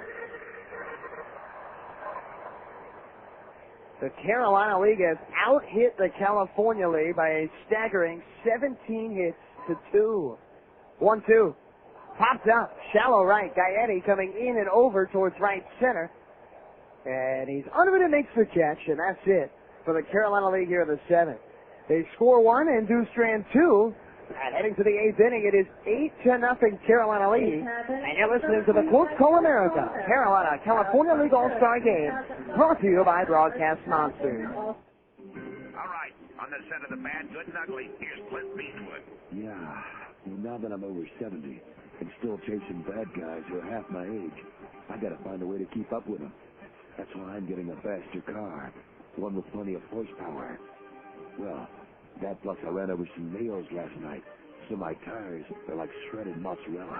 More people you know buy their new cars at the Sheila Motor Mile. Whether it's a new Ford, Toyota, Chrysler, Chevy, Dodge, or Subaru, it's a no-brainer. Only Sheila guarantees to beat any dealer's advertised price on the same in-stock vehicle by at least $500 or pay you $500. And there's thousands to choose from. Cars, trucks, vans, SUVs, 4x4s, work trucks, convertibles, family luxury sedans. Whatever you need, Sheila has it. Let the good folks at Sheila make your day with rebates, discounts, and finance savings up to $15,000. Plus, Sheila owns the auto auction. They pay top dollar for your trade, even if it's good, bad, or ugly. So don't wait. See them today, the Sheila Motor Mile, ID1 exit 118C Christiansburg. Yeah, or you can shop and buy online at Sheila.com. When you're hot and there's no place to go, come on down and get a Tropical Snow. Tropical Snow is the place to catch a nice cold treat with 37 real-to-life flavors like blue raspberry, margarita, and pina colada. Tropical Snow also offers the best taste with no fat and no carbs. Tropical Snow, Brableton Avenue across from the Coffee Pot, and West Salem Plaza on West Main Street. Look for Tropical Snow at sporting events throughout the year, including Virginia Tech football and basketball games, events at the Moyer Sports Complex, and of course, at Salem Avalanche games.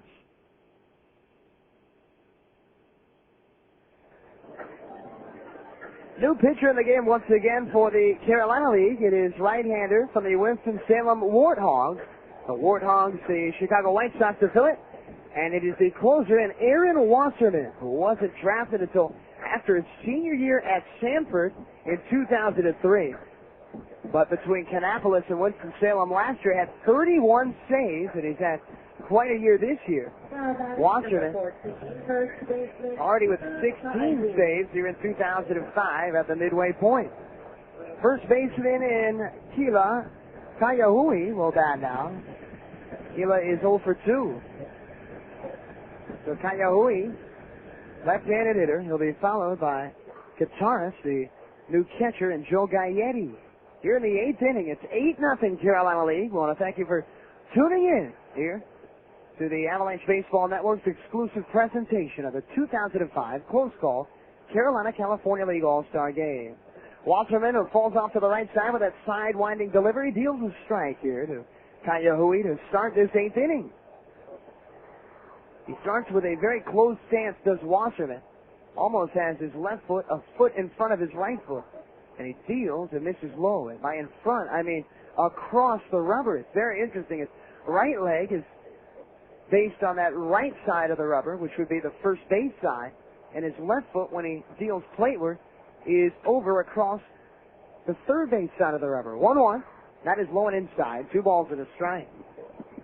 For Wasserman, the way that he has worked his way up has not just been by what scouts think of him. It has been by results. He's gotten the job done, and here he is at the All-Star game this year. 2-1 delivery, and it's a line drive and a base hit to right field for Kayahui. So Kayahui, the Hawaiian native, was just a third into the game for the California League, and he leads things off here in the 8th. And now the catcher will bat, and George Kataris. Catcher George Kataris. So here is George.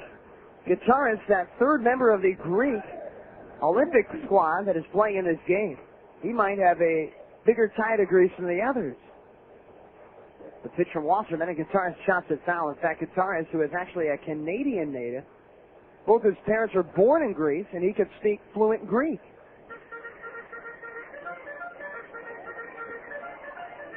Guitarist had a very interesting start in the game of baseball, since his high school, located in Ontario, did not have the sport.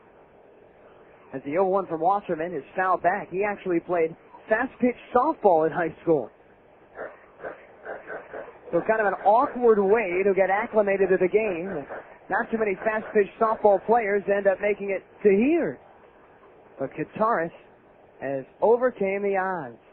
Wasserman with the 0-2 delivery, off-speed delivery, misses outside. 1-2. Guitarist, he played junior college baseball before coming into the professional game. Hitting .300 this year with 7 homers and 36 runs driven in. 1-2. Swing and a miss. Got him with an off-speed delivery. Guitarist is the first out of this 8th inning. So 1 away, and it's now Joe Gaietti's turn. That is the listed hitter. Right fielder Joe Gaietti. And he will bat.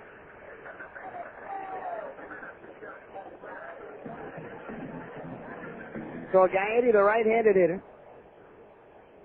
now steps to the plate. Wasserman is set for the stretch. Here's the pitch. Gaietti hits a ground ball and a foul ball right down that left field line, but it just missed foul. The third base umpire, Nick Monaco, quick with the call. And Stu Cole standing over there has got to think, oh man, Nick, you give us a break here. It's been a tough night for the California League. The Carolina League with 8 runs on 17 hits and no errors. California League, no runs, 3 hits and no errors. As we're in the top of the 8th inning with a 1 away. Wasserman looks in plateward to Manriquez. Now he's got what he wants. Here comes the 0-1 delivery. And Gaietti, it's a line drive. De La Cruz is there at short. He catches it. Has no play at first on Howie. So got that quickly. And there's 2 away now. As the center, or now the left fielder, and Danny Putnam will come to the plate. Interesting, it seemed that Putnam and Hittner switched in the middle of the ball game between left and center. So here is Putnam. Putnam, the only member of the Stockton Ports represented in this ball game. He went to Rancho Bernardo High School out in California. That is quite a program. The pitch, and that is below the knees. Ball 1, 1-0. In fact, that high school has had 11 players drafted in the first 10 rounds in the last decade. Over 1 player a year. A high pick from the same high school. The 1-0. And that's grounded towards second. Spears backhand. He'll go the short route to second to get the 4th. Flipping it to De La Cruz. So that's it for the California League here in the 8th inning. And as we head to the bottom of the 8th inning, it's 8-0 Carolina League. And you're listening to the exclusive broadcast of the Close Call America Carolina-California League All-Star Game for 2005. Brought to you by Broadcast Monsters. If you're thinking of having children one day, please answer these questions. Who wants their kids to stay out of trouble? I do. I do. Who wants to give their children a better chance to stay in school and graduate? I do. Me too. Who wants kids who are less likely to use drugs? I do. Kids who are less likely to commit a crime? I do. So you want the best that life can provide for your kids? I do. Want to take your best shot at a happy, healthy family? I do. Then before having children, answer this. Do you take this person to be your lawfully wedded wife? I do. And you, do you take this man to... I do. I do. Studies show that marriage can make a big difference in a child's physical and mental health. So before having children, say... I do. Marriage first. The thing to do. For more information, visit www.vahealth.org/PIP. Virginia Department of Health, Partners in Prevention. It's baseball season, but the warm weather brings more than baseball. It also brings termites. Sudden swarms of small, black, clear-winged insects clustered or crawling around your home suggest infestation and possible damage. Call Pest Detective Exterminating today at 345-4500 for a free inspection for termite control and all types of pest control. Put Pest Detectives in your game, and the bugs will strike out. Pest Detective Exterminating, 345-4500.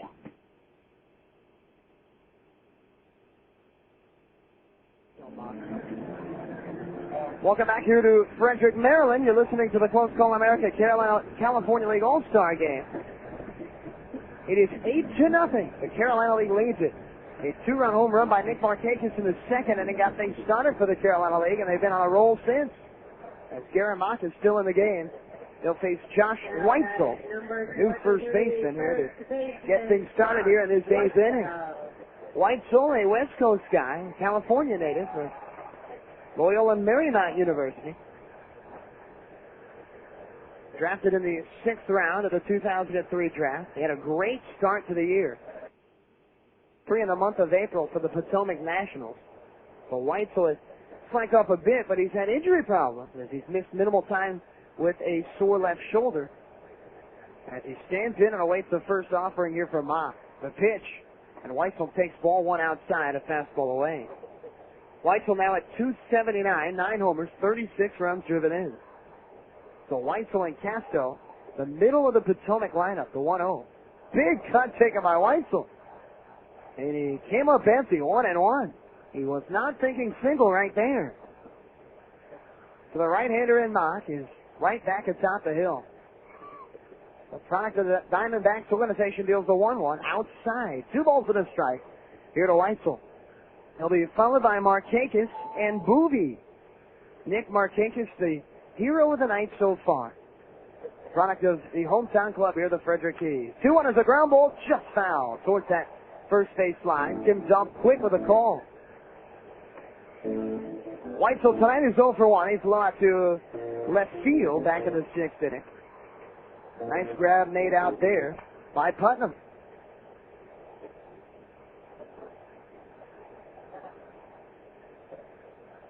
Now Mock will go into the line. Here comes the 2-2 delivery. Breaking ball. That's outside. The count has run full.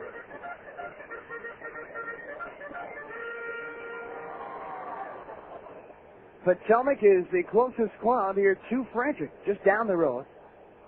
As the 3-2 delivery is high, ball 4. So Weitzel is aboard to lead off this 8th inning. Mock missing with a fastball up. There's a reliever warming for the California League here. Down the left field line. Might be Joe Bateman. That's the one we have not seen yet. It's Aaron Williams also, member of the Salem Avalanche. Getting warm. We feel probably Williams will come in for the 9th for the Carolina League. So the crowd coming to life here. And it's for Nick Markakis now at the plate, and he fouls one off to the left side. That one actually clipped the catcher. And guitarist, he's trying to work that off. That might have hit his glove hand, and he's shaking it off right now. 10-0 1 of Markakis, who has had quite a night. He has hit 2 home runs this evening. He has 3 runs driven, and overall, Markakis 3 for 4. And his second home run was quite a drive, deep to straightaway center field, back in the 5th inning. Mock is set. The 0-1 to Markakis takes the breaking ball over on the outside corner. The count is now no balls and 2 strikes here to Nick. Infield is playing behind the runner in Weitzel, even with nobody out. But the Carolina League leading it here, 8-0. Or the bottom of the 8th inning here from Harry Grove Stadium, the 0-2. Markakis reaches out and taps one foul. A breaking ball low to stay alive.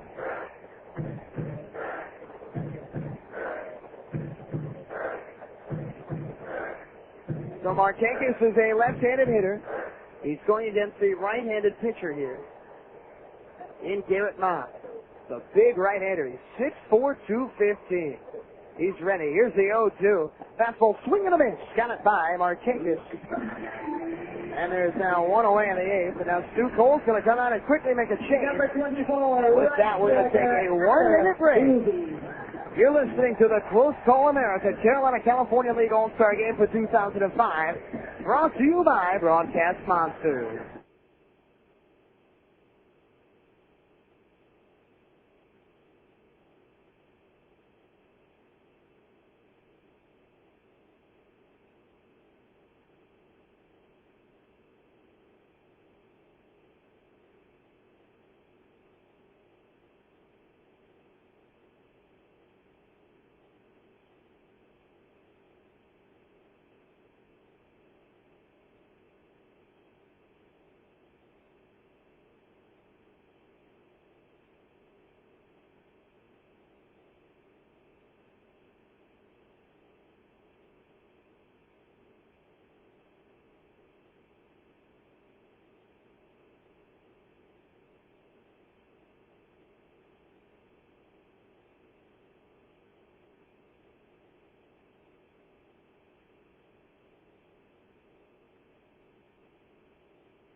Welcome back here to Frederick, Maryland. The new pitcher on the hill is Joe Bateman.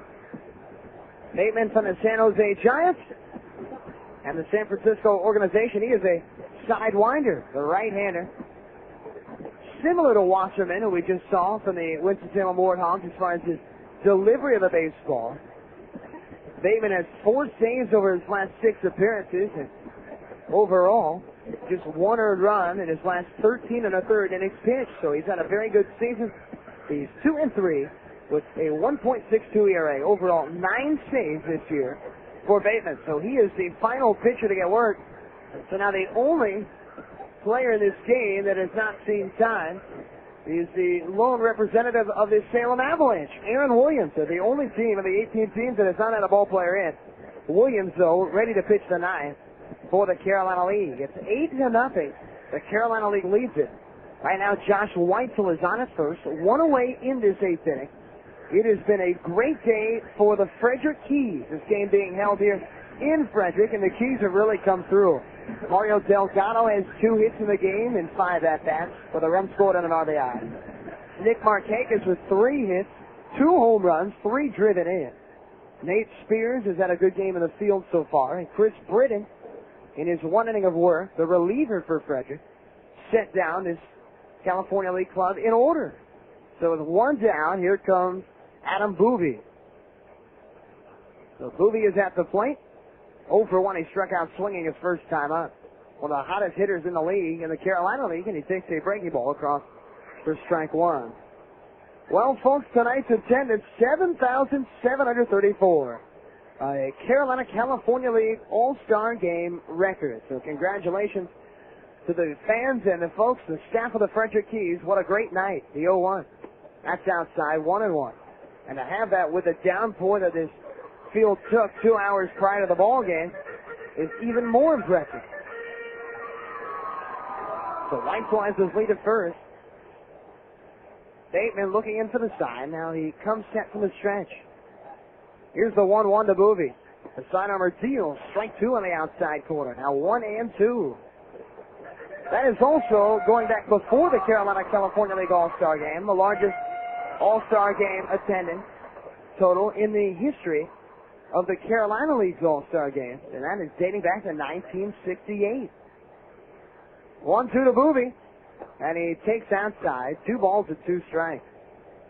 On deck, another product of the Nationals, Corey Casco, the starting third baseman, here tonight for the Carolina League. Not many have left here. They're enjoying it in Frederick. Now the 2-2. And it is driven towards the line of right, but this is tailing foul. So the count remains at 2 balls and 2 strikes. Here to Boovie.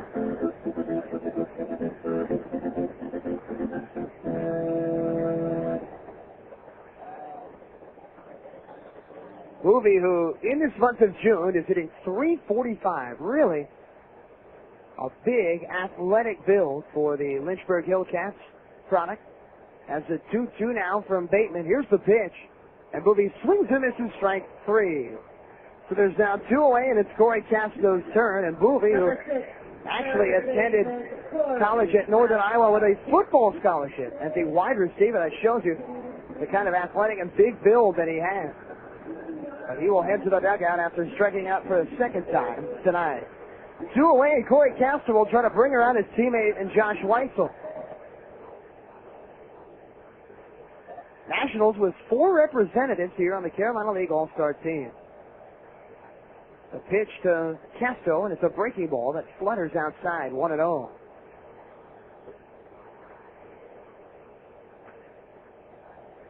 So Castro, a third-round pick, who was actually drafted as an outfielder. Now, an everyday third baseman, and that is the part of his game that is maturing at the highest rate. As a 1-0 delivery is a breaking ball that is over for strike 1. That ball just floats across.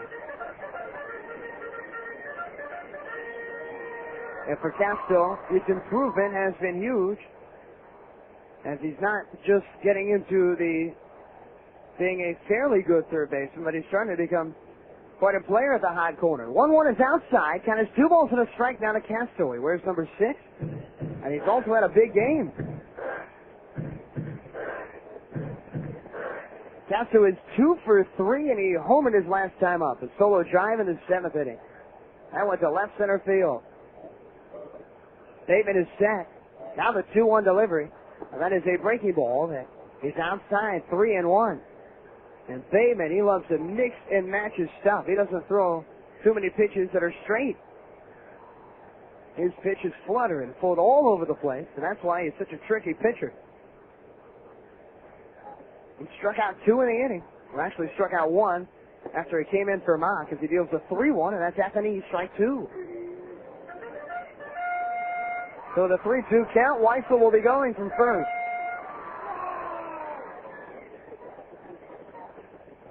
It's been all Carolina League tonight, 8-0 score. Bateman is set from the stretch, the right-hander from the San Jose Giants deals. Weitzel is going, and Castro fouls one back our way. That one getting into the club level there, right above us, the club suite. Right above our broadcast location. So a good duel right now between Bateman and Castro. Bateman from Pittsfield, Massachusetts, comes set. Here's the pitch. And that is inside, ball 4. So now 2 aboard with 2 away, and Solomon Manriquez will bat. And it's all about the Potomac Nationals right now. Manriquez, the starting catcher for the Nationals. Number 25, catcher Solomon Manriquez. So here he comes. Manriquez, he doubled. A broken bat looper down the left field line. It just stayed fair. Manriquez went into second in his first at-bat. So he's 1 for 1. Now he looks to extend this lead. His 2 teammates are on the base paths as Manriquez swings and misses at a delivery from Bateman, 0-1. You really see the breadth of the scouting and how these ball players come from all different walks of life here when you really go to any minor league ball game, but especially one like this. You don't have to come from a certain place or grow up playing the game a certain way to become an all-star. As the 0-1 is tipped into the mitt of the catcher. And Cotaris, a Canadian native. From Massachusetts, the right-hander of Bateman is on the hill. Manriquez is from Venezuela. So the count is 0-2. Bateman gets the sign from his catcher. Now he's set from the stretch. Here's the 0-2 delivery. And Manriquez chops it to the right side. Kendrick charging glove. Throws to first, and that's it for the Carolina League here in the A's. We head to the 9th inning here in Frederick. It's 8-0 Carolina League. And you're listening to the Close Call America Carolina California League All-Star Game. Brought to you by Broadcast Monsters. Stupid copier! I can't believe it's broken again! Where's my baseball bat? I'll fix it for good. You can't do that. I want a new copier now! You can't. You've got a lease, remember? You mean we're stuck with this piece of junk? I'm afraid so until our contract is up. You better call the repairman. Need the number? No. I've called him so many times lately, I haven't memorized. With some copier companies, the lease outlasts the equipment. Not Blue Ridge Copier. Blue Ridge Copier has a flexible rental program with a 24-hour cancellation policy for any reason. You can upgrade or downgrade your equipment at any time with just 24 hours notice. And Blue Ridge Copier will even customize a rental program to meet your individual needs, from digital to analog, printing, faxing, copying. Blue Ridge Copier provides expert service, installation, and supplies to keep your business running smoothly. Blue Ridge Copier, with locations in Salem, Whitfield, and Radford. Blue Ridge Copier, a proud member of the Better Business Bureau of Western Virginia. Precision Tune is now open in Salem. Precision Tune Auto Care is open at 1601 Apperson Drive near 419 in Salem. You'll appreciate the convenience of a one-stop auto maintenance and repair center. From oil changes and scheduled maintenance to brake service, engine diagnostics, front-end work, shocks, struts and filters, belts and hoses. It's everything you'd expect from America's neighborhood auto care expert. And it's now open in Salem. Precision Tune Auto Care, 1601 Apperson Drive in Salem.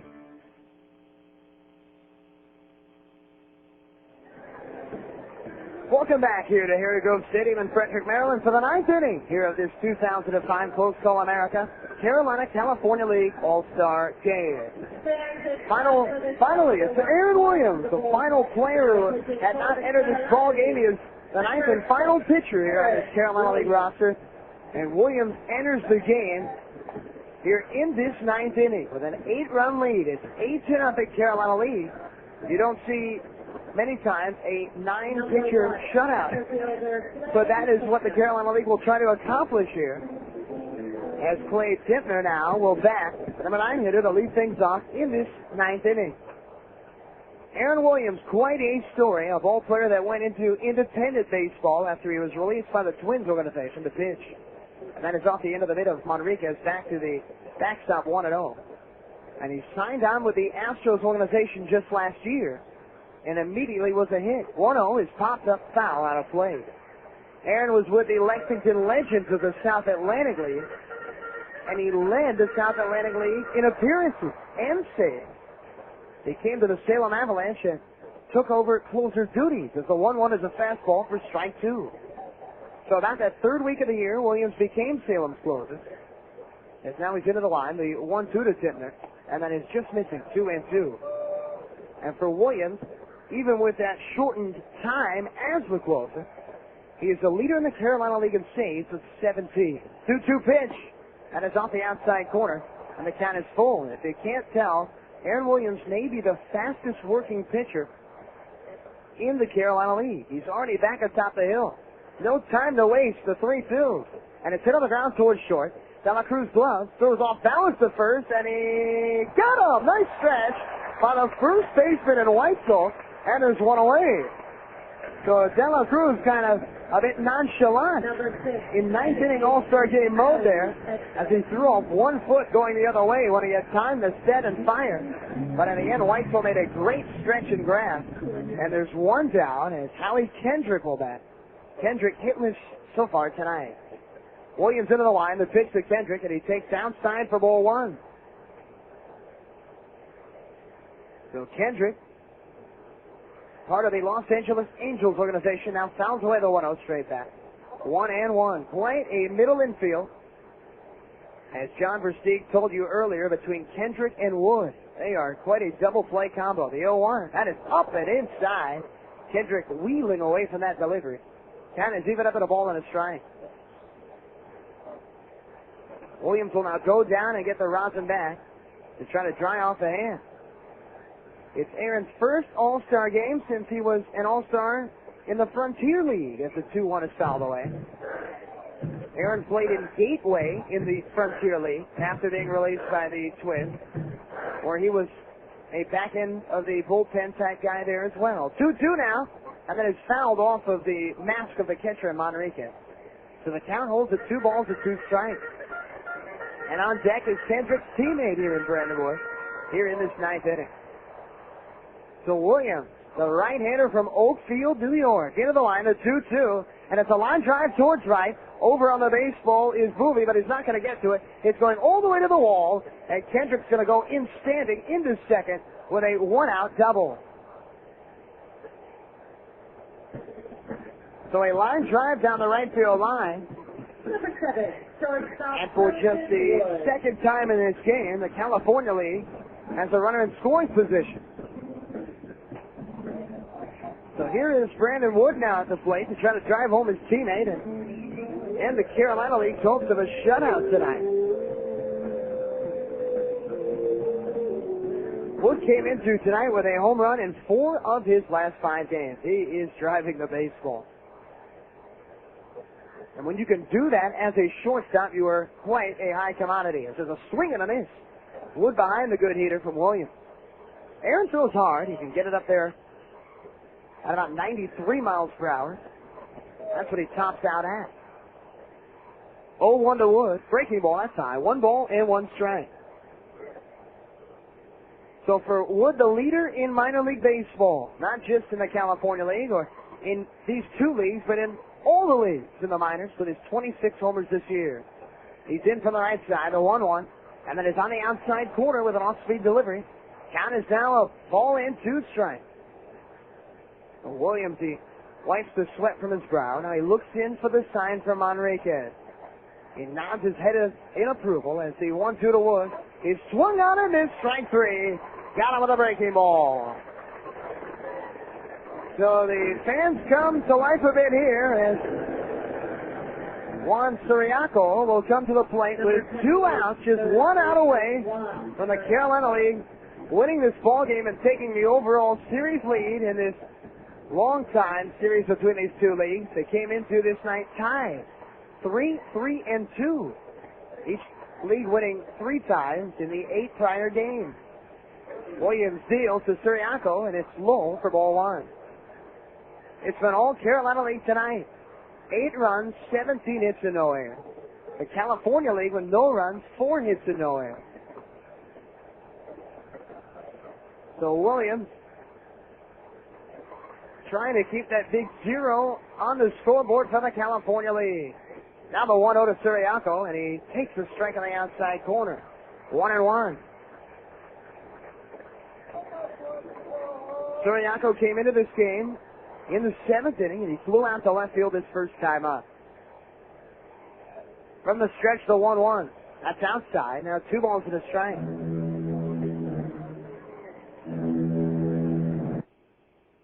From San Pedro de Macorís of the Dominican Republic. So many great ball players from that large city. The 2-1. Swing and a miss. 2-2. So Williams will tug on the bottom of those pant legs, and he's just 1 strike away now.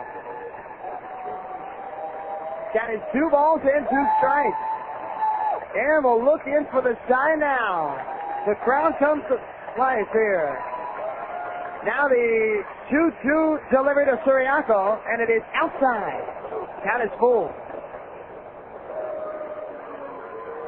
And the crowd wanted that one. Oohing and eyeing there.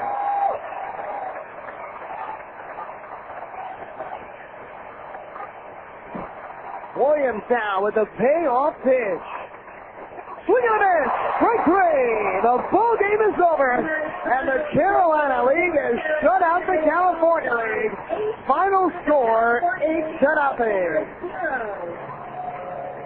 We're going to be back, folks, with our post-game show here following tonight's Close-Call America Carolina California League All-Star Game. Right after this, on the exclusive broadcast of the 2005 All-Star Game.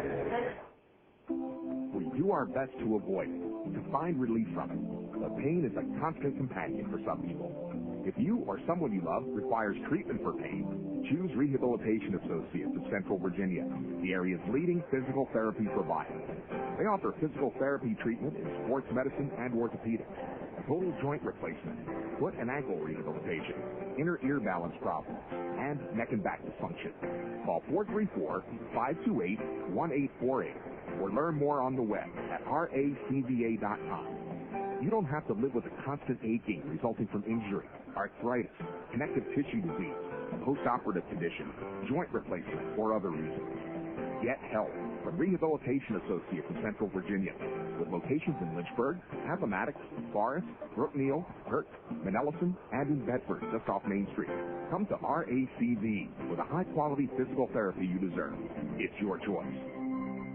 The search is on for America's best twosome at the ESPN National Golf Challenge presented by Callaway Golf. It's an amateur two-person best ball tournament and your chance to compete with a friend for a national championship while swinging for a good cause, the V Foundation for Cancer Research. Each player receives a dozen Callaway Golf HX Tour balls and a one-year subscription to Golf Magazine. Log on to ESPNGolf.com for details.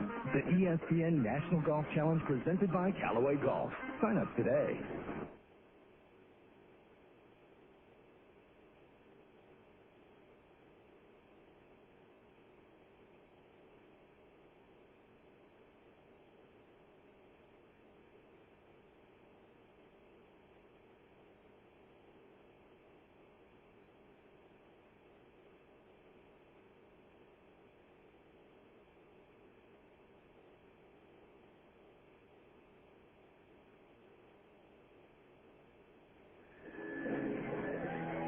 Adam Pohl back here with you on the exclusive broadcast of the Close Call America Carolina California League All-Star Game, brought to you by Broadcast Monsters.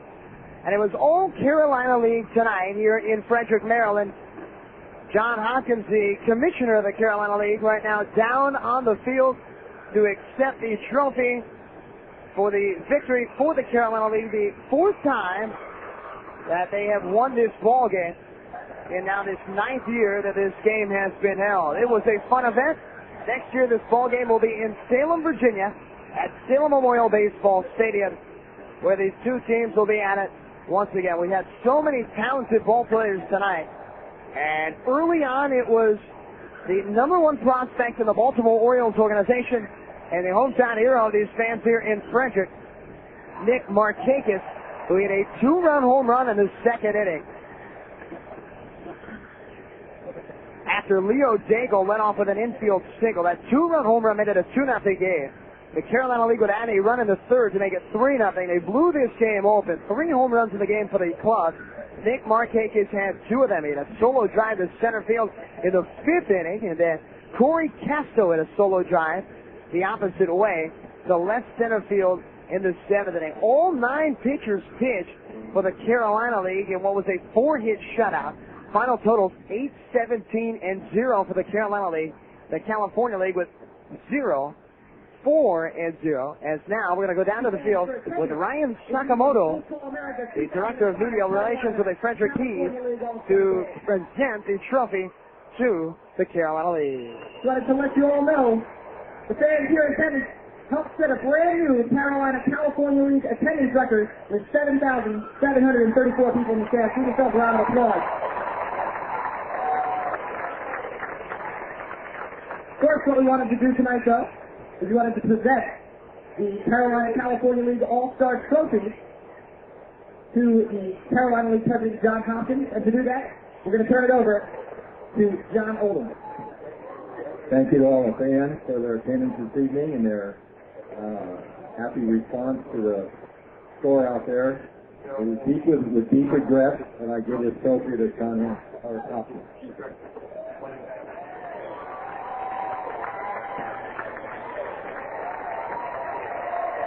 And right now, the Carolina League is lifting the trophy up in the air after their victory, 8-0, our final. Thank you very much, John Oldham, and I want to thank all you folks for your tremendous turnout. This is John Hopkins, Commissioner of the Carolina League. That had a lot to do with the Carolina League win. I'd like to congratulate the participants from both leagues. It was an outstanding event. The Frederick Keys did a fine job of hosting, and thank you again for being here. It's a tremendous event. Thanks again.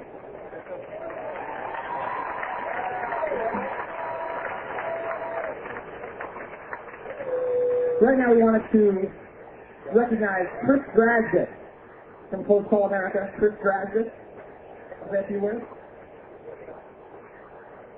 Now we are just moments away from the MVP award to be given away here in Area Girls Radio. I just want to thank everyone after the 8-0 win for the Carolina League here tonight. Obviously, with the turnout, it's a great event. And I also at this time want to award the MVP to Nick. Great game from Nick. He's going by one name now, Nick Markakis. They love him here in Frederick. 2 home runs in the ball game, including the game-winning drive. in the second inning to right field. Once again, folks, our final score 8-0. We're going to take one more break. Be back here with an interview with the MVP, Nick Martinez. John Versteeg is down there on the field right now. He's going to talk with Nick. We'll have that live for you right after this break. You're listening to the Close Call America Carolina California League All-Star Game, brought to you by Broadcast Monster.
Well, a night to remember for Nick Martinez, the outfield prospect of the Baltimore Orioles organization. Here, a member of this Frederick Keys squad. Martinez wins the home run derby prior to the game, and then he wins the MVP with his 2-home run performance. Is the MVP of the Carolina League. The MVP of this game in the California League was Ubaldo Jimenez, who worked a perfect first inning. The product of the Rockies organization, and the Modesto Nuts struck out 2 of the 3 men that he faced. So now we're going to go down field side with John Versteeg, who is with the MVP of the ball game in Nick Martinez.